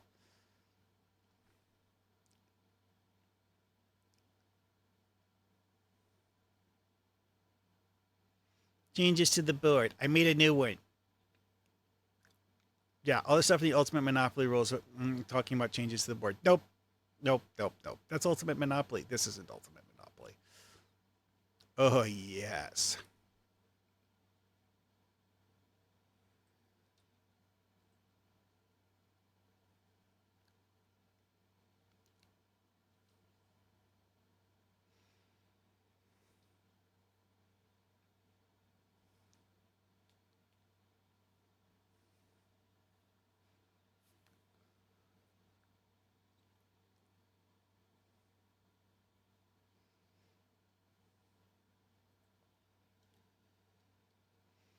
All right. Rules log.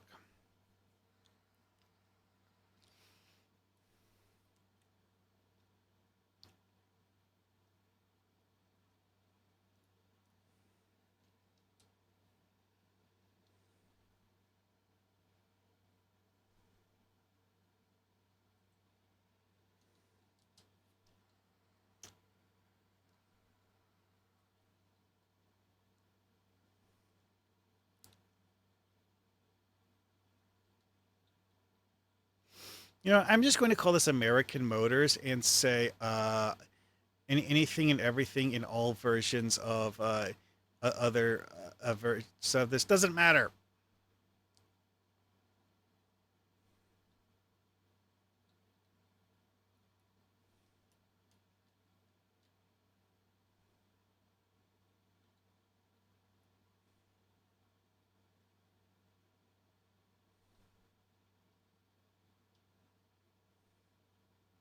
Why is this calling it par value price? Seriously.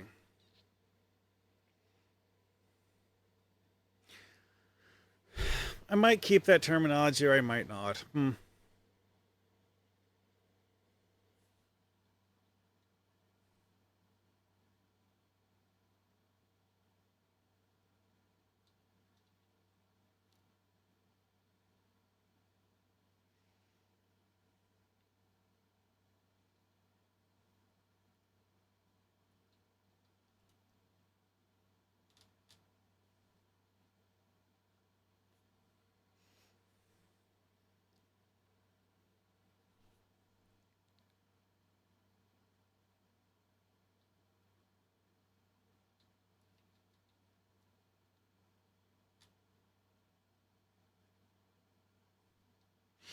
You know what? The fact that this has stock exchange as a singular is oh yeah, it has that here too.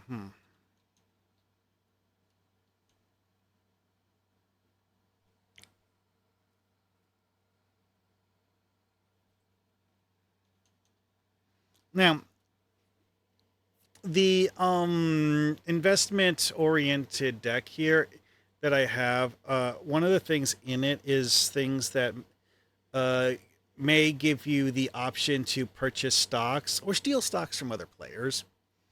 Because, why not? Eh?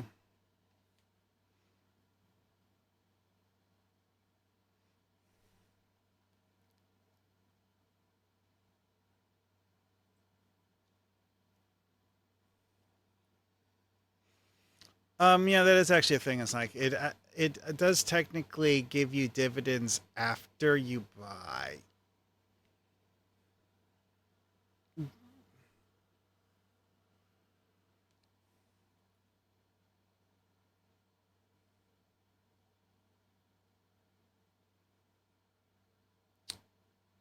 Okay.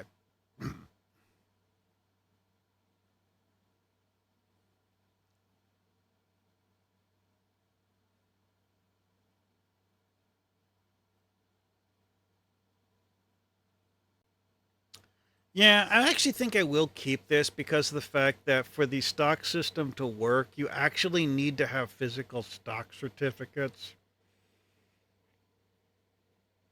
I don't think there is a way to make this work without it. I mean, you could do something like having like a, a tracking board where players put house tokens on the tracking board to mark which of the stock certificates are owned by which player.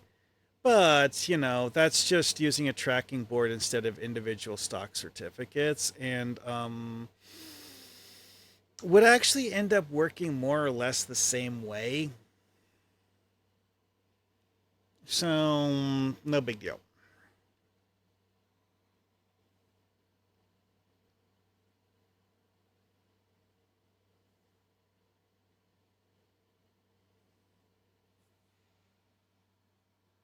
Anyways,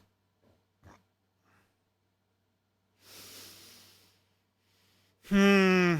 Now, General Railroad and United Railways. See, United Railways, my a thing with this is that this is actually something that would be more like the company that makes the parts to keep trains running, not the actual railroads themselves, because players own the actual railroads. National Utilities, again, it's, parts and stuff. American Motors, Allied Steamships. Not sure exactly what those would directly represent.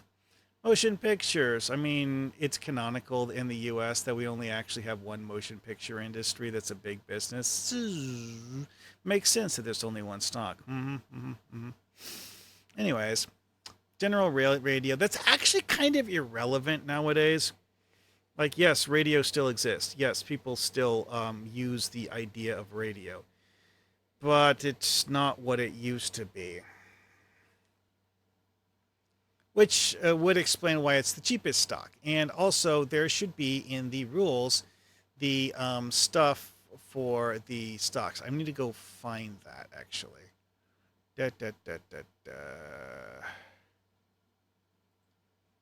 Okay. Oh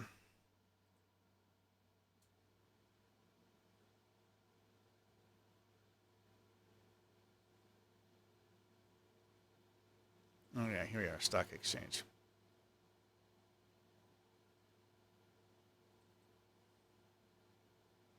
No, that's the cards that mess with stocks. More cards that mess with stocks.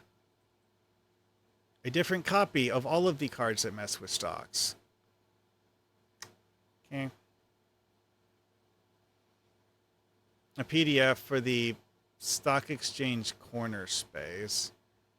Oh, here's the one that has the actual stock certificates. No, this is the back side. I don't want the back side.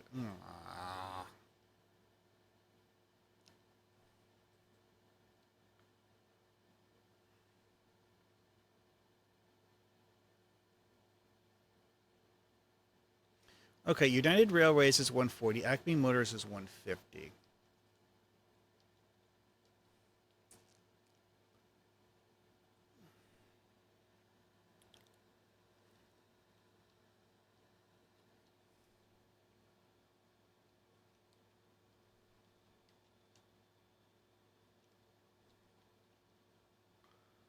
Yeah, okay. Acme Motors is 150.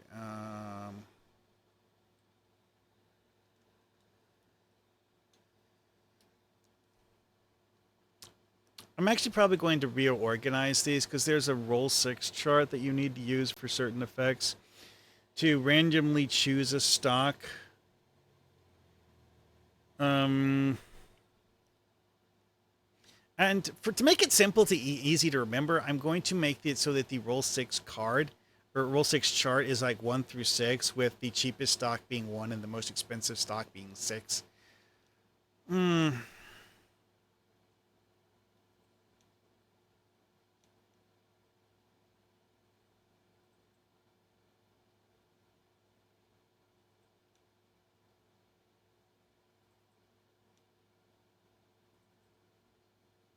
Okay, so motion pictures is actually 100.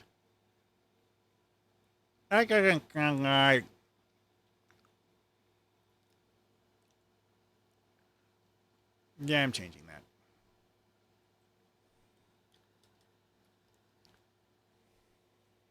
Yeah, it starts with $100 and goes up to 150.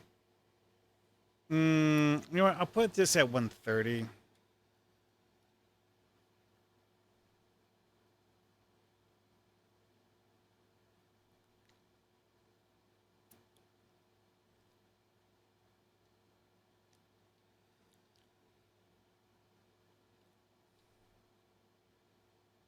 National utilities. Yeah, 120 sounds good. Now to reorganize them to have it make sense.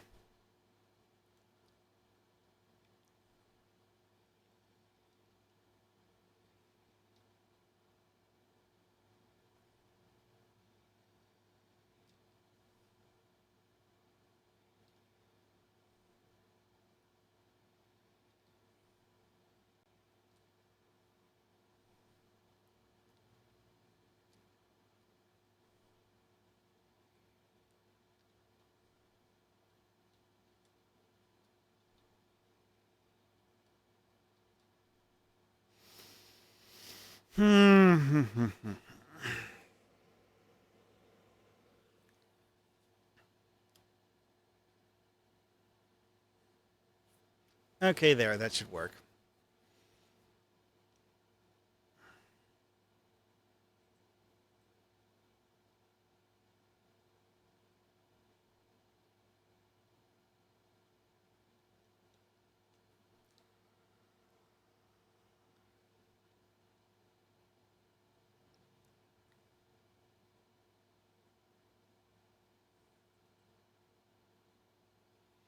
Also, I'm not sure about having only 5 shares, but you could just have, I don't know. Hmm.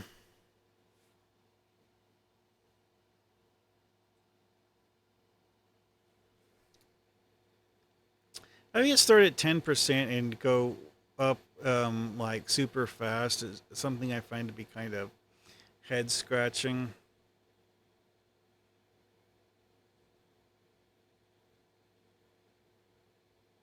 Also, when you math it, he made a base chart that's um, for motion pictures. That's the base cost of all of this stuff, and then it honestly seems like it's meant to mimic the way the rent prices go up in original Monopoly based on number of houses, which would explain why it caps out at 5 shares because of the fact that that would be the equivalent of having a hotel. If you have all of the motion picture stock, you get 250. But motion picture stock is only 100 in the original version. Anyways,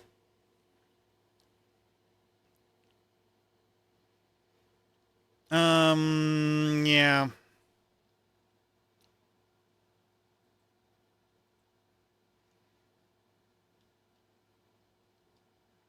Okay, so that's the stock exchange rules.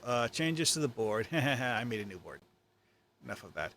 Acknowledgements. Da da da. Yeah, he has a nice little thing in the end of his thing,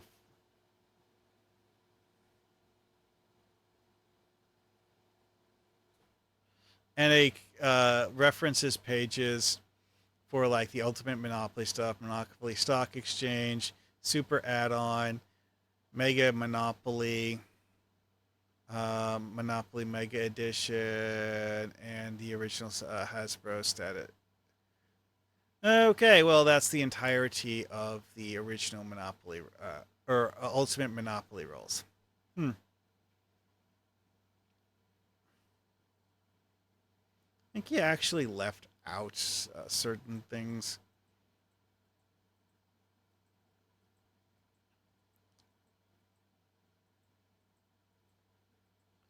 Yeah, he actually doesn't have a section in his rules about selling properties. So he actually left out certain things that are actually in the basic Monopoly rules. Ah,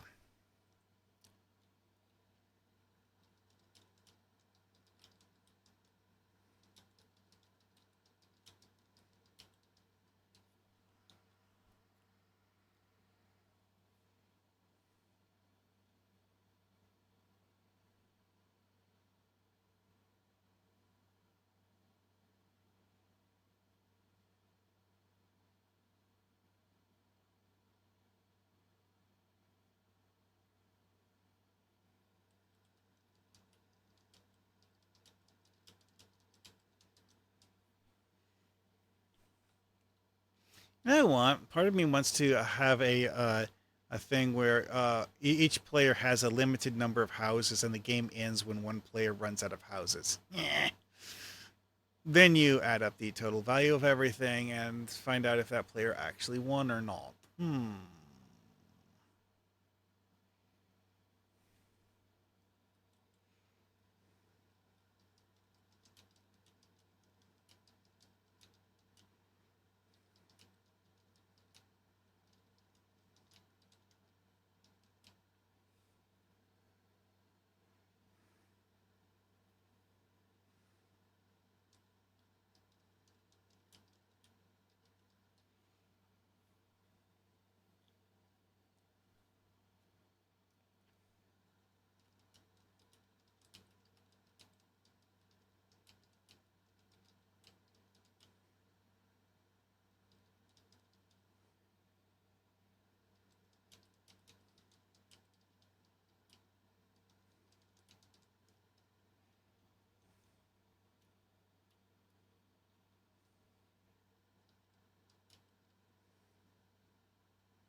One thing to note about this, though, is that this is only in cases when you actually can't pay. I mean, like if you owe 300 and you have, say, $250 worth of stock in one property, that's 150.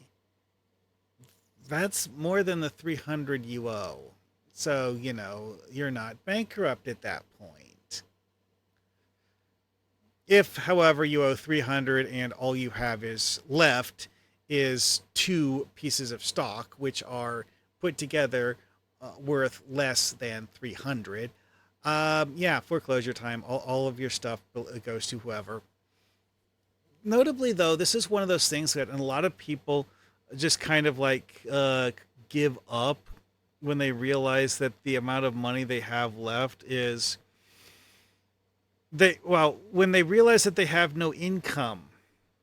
That's the thing. It's like, you need to actually have an income stream or you're guaranteed to lose. And that's actually one of the biggest things with the thing with foreclosure in Monopoly is that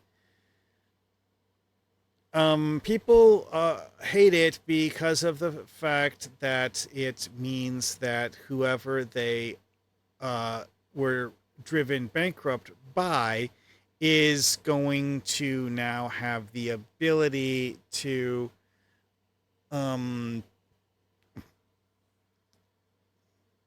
squeeze the other players even harder. Whatever. Okay, so anyway, I still need to do the selling properties section. There is one in here somewhere. It's like what I did is I went through the original Monopoly rules and found all of the section headers and typed them out here. I can't copy paste things because the um, copy I was using of the original rules is actually a scan of the old edition.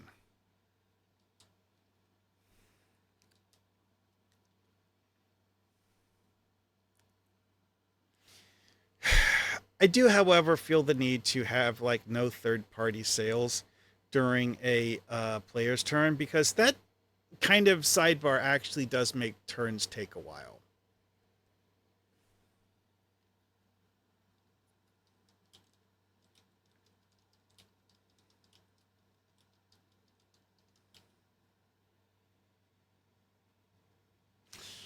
You know what? No, I'm not going to do that. It does give the other players who aren't the active players something to do, especially if you're going to have like a 10-player game. You need to keep them from getting completely barred. Anyway, though. Oh, wait, before I get back to, forget, I need to annotate.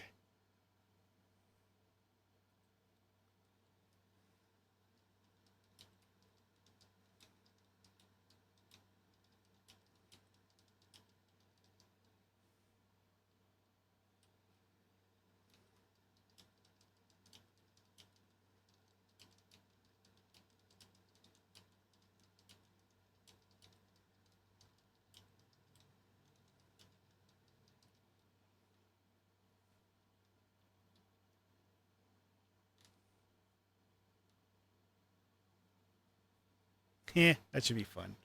Anyway, though, selling property. I'm going to go read the original Monopoly rules just to see what they said about this because I don't know, it's probably something fun.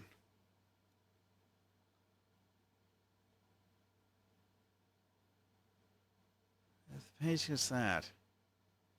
Did I accidentally close that window? Whatever. I'll just use this window. Okay, so selling property, I think it's on like top of page 4. Oh, I was right. Cool.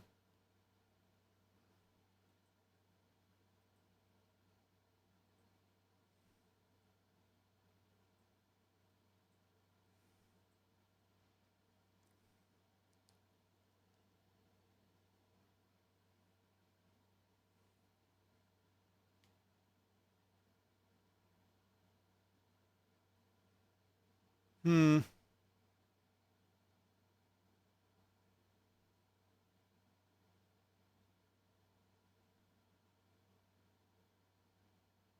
Oh yeah, that's right. The old short game rules for Monopoly had the players get random title deeds to start the game because reasons.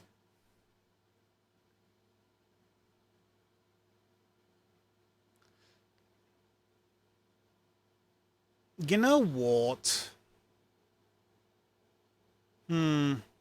I probably actually should do a version of this method of calculating who has the highest total for cases of a timed game. Okay, so anyway, rules.doc, auction, stock exchange.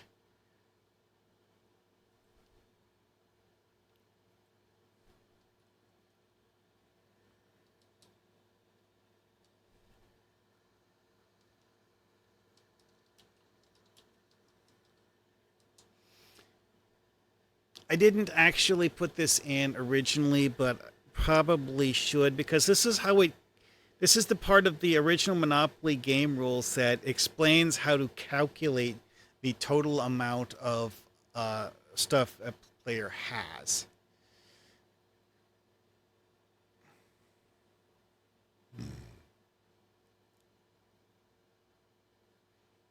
Oh, and also in the bankruptcy thing, you can choose to do some.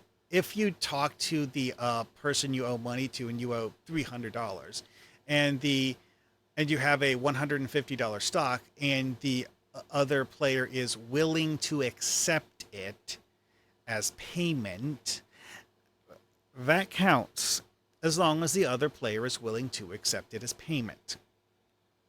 If they demand that you give them $300 worth of stuff, well, or they just demand that you give them $300 because, like, you can't. Hmm.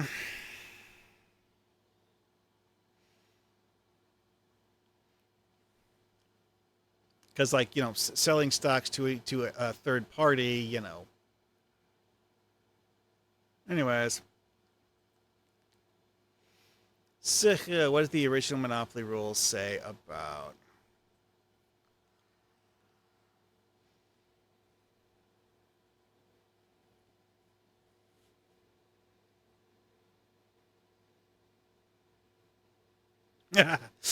Oh yeah, miscellaneous. You're not allowed to borrow money from other players. I mean, yeah, duh. Anyway, the bank loans money only on mortgage security, so which realistically in real world banking you do have the option to do other kinds of loans, which hmm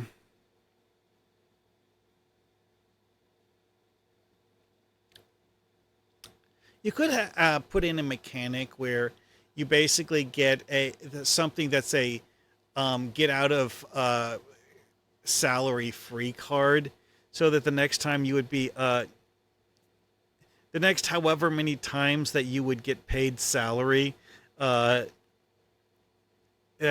don't count, and get sent to the bank to pay off your loan. Hmm.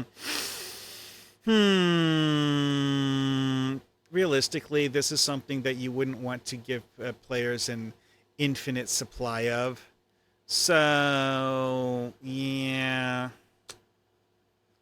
I'm not sure it's something that would be a good idea to add as a game mechanic, because to make it balanced would make it fundamentally limited, so that the situations where players would actually want to use it most, it wouldn't actually accomplish anything.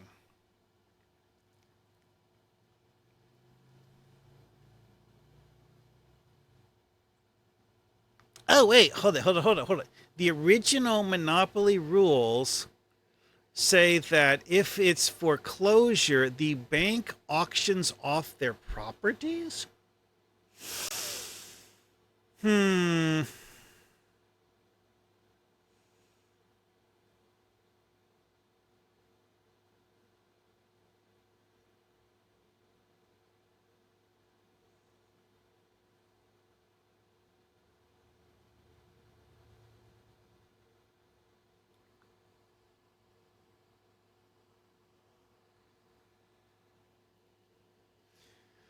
Why does this have 10% with a space? That's not the right spelling, as far as I know. Granted, I am talking about how this was written back in like the 40s or something, but 10% doesn't sound right.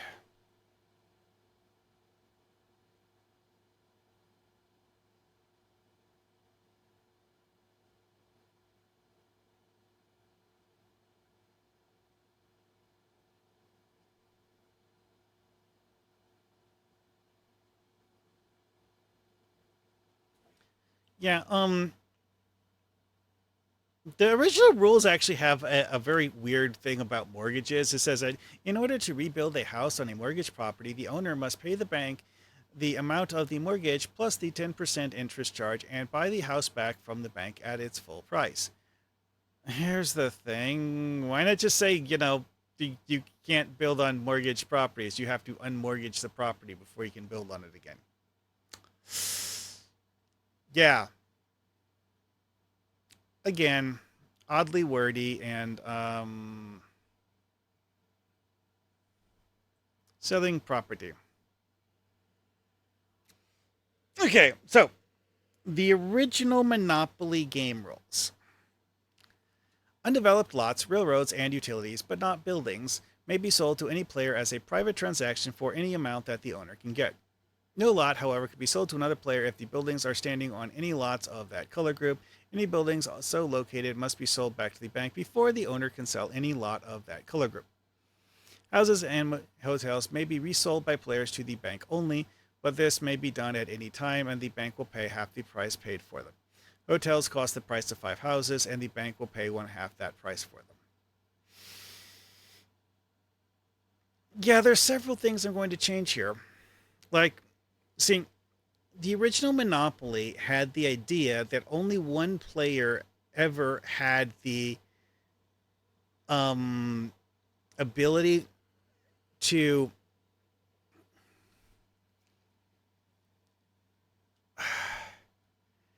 uh, improve properties in a color group.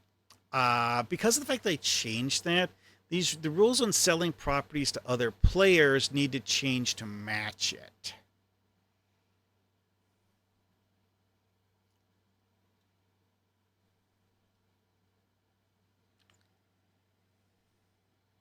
Also, I replaced mortgages for properties. I actually still have mortgages for stock, so whatever. But I replaced mortgages for properties with selling it to the bank.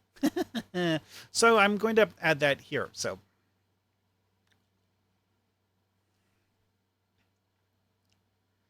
all right.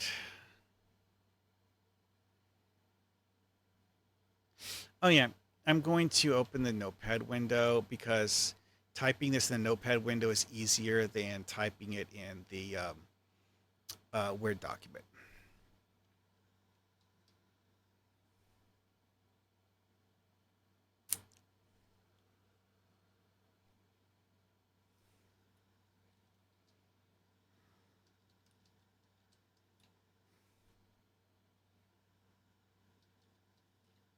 It is noteworthy that the original Monopoly rules use the term lot to refer to properties that are part of a color group.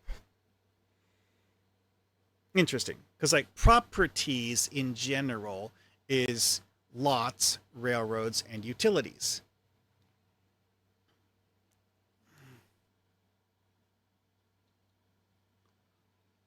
Hmm.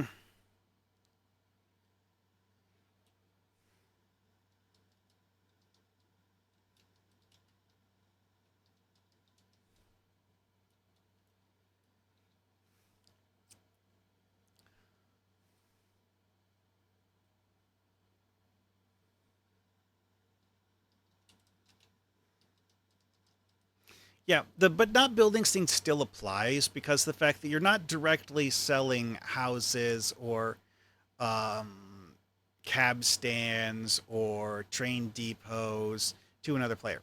You're not. Selling the property that they're built on is an option, though.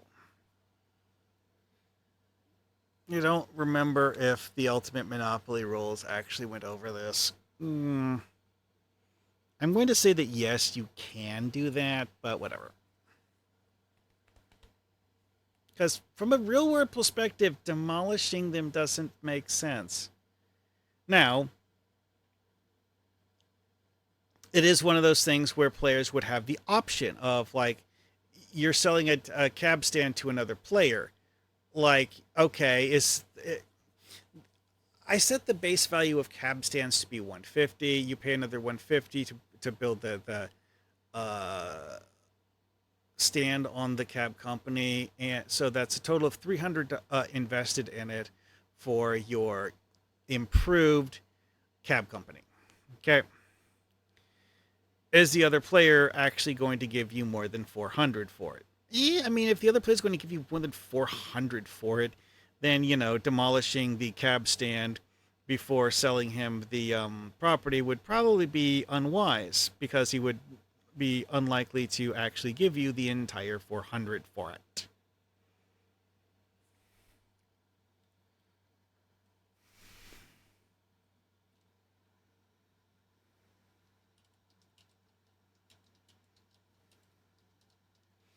You may sell to any player as a private transaction.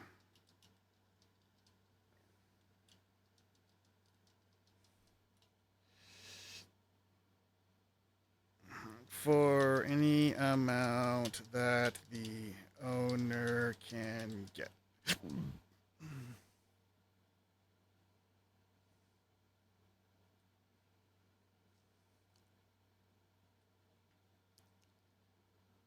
Okay, so I this is the part that I'm going to have to reword, because this is like this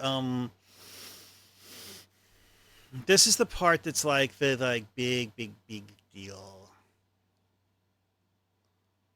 and I'm going to have to completely reword it, because, like, you know for color reasons, because player colors matter in this. You wouldn't be able to sell houses directly to other players in this. It's like you sell an improved property. You just, like, this person had 5 houses on it. You swap those 5 houses with houses of the color of the other player that you're selling it to, and that other player now has 5 houses on it.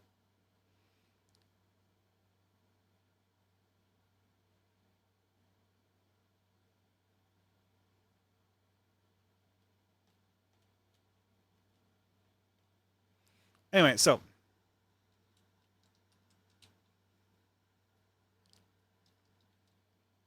improved lots may only be sold to a player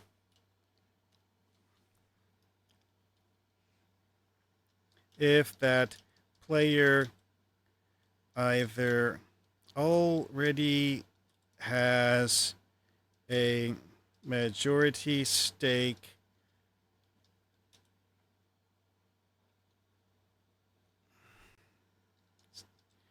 or if the sale would give a majority stake to that player.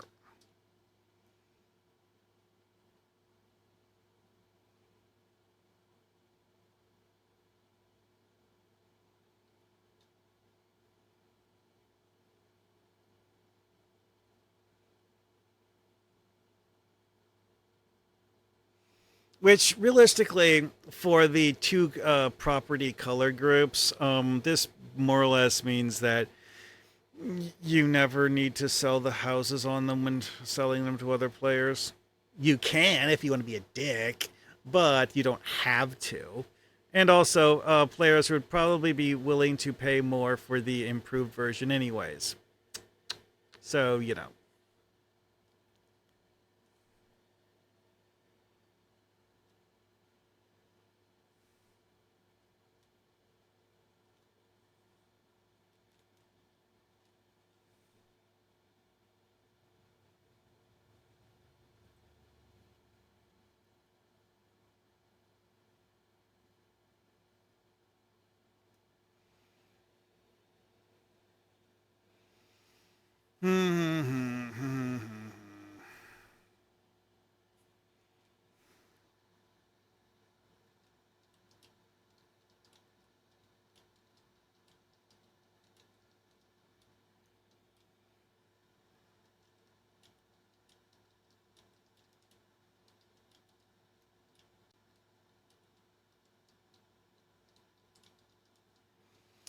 Yeah. In this, the purchase price of houses is based on the list price of the property, which, um, yeah, gets weird.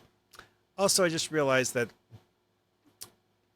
a property that has a list price of 600, you buy a house on that for 15.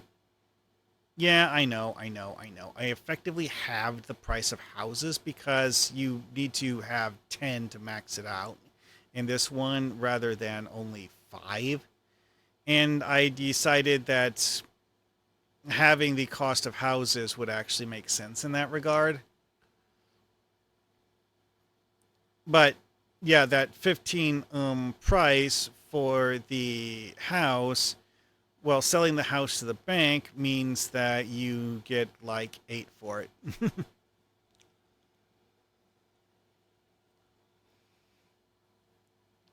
Anyways,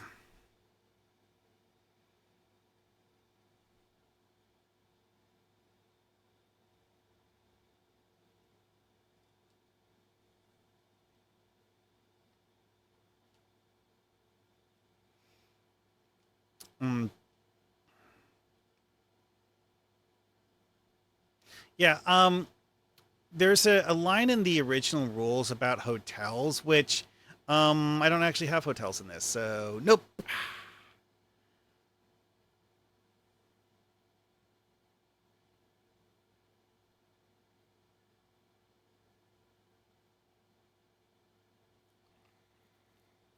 All right, well, yeah.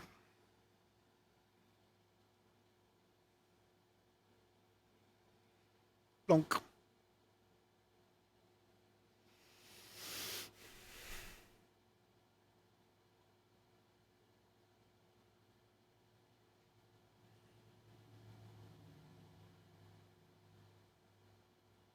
Oh, there's a typo here. Oops.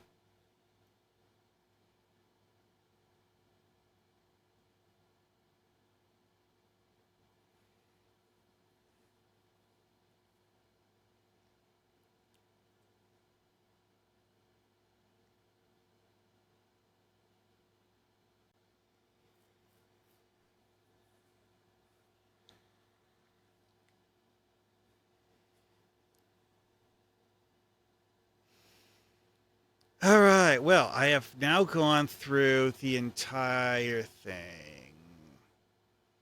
Oh wait, I didn't type out the timed game roll. When was it? Oh, 6:30. Yeah.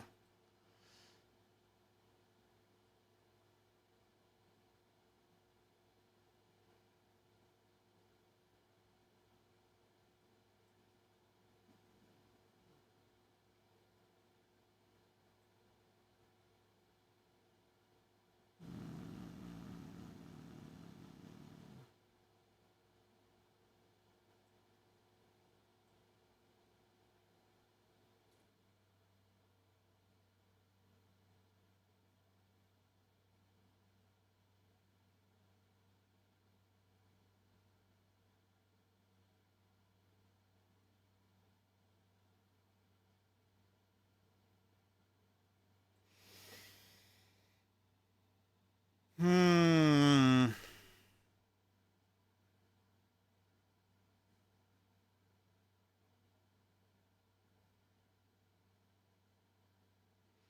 Oh yeah, you know what? On second thought, this is the short game rules here are just add stuff.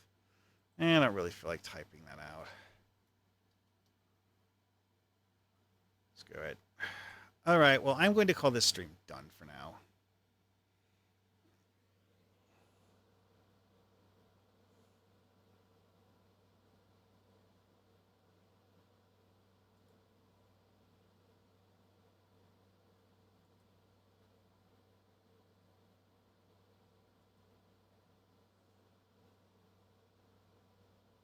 Mm,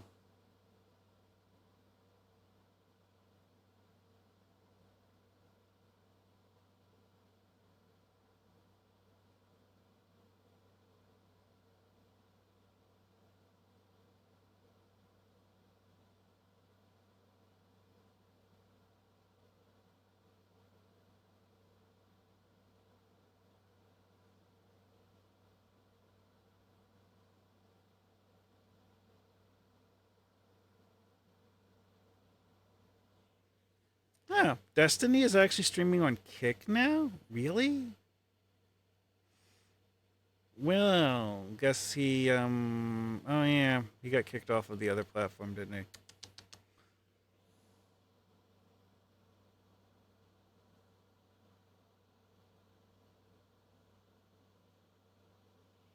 Ugh. Whatever. Oh yeah, that's right. We don't actually have a raid mechanic in this game anyway. Or on, kicking.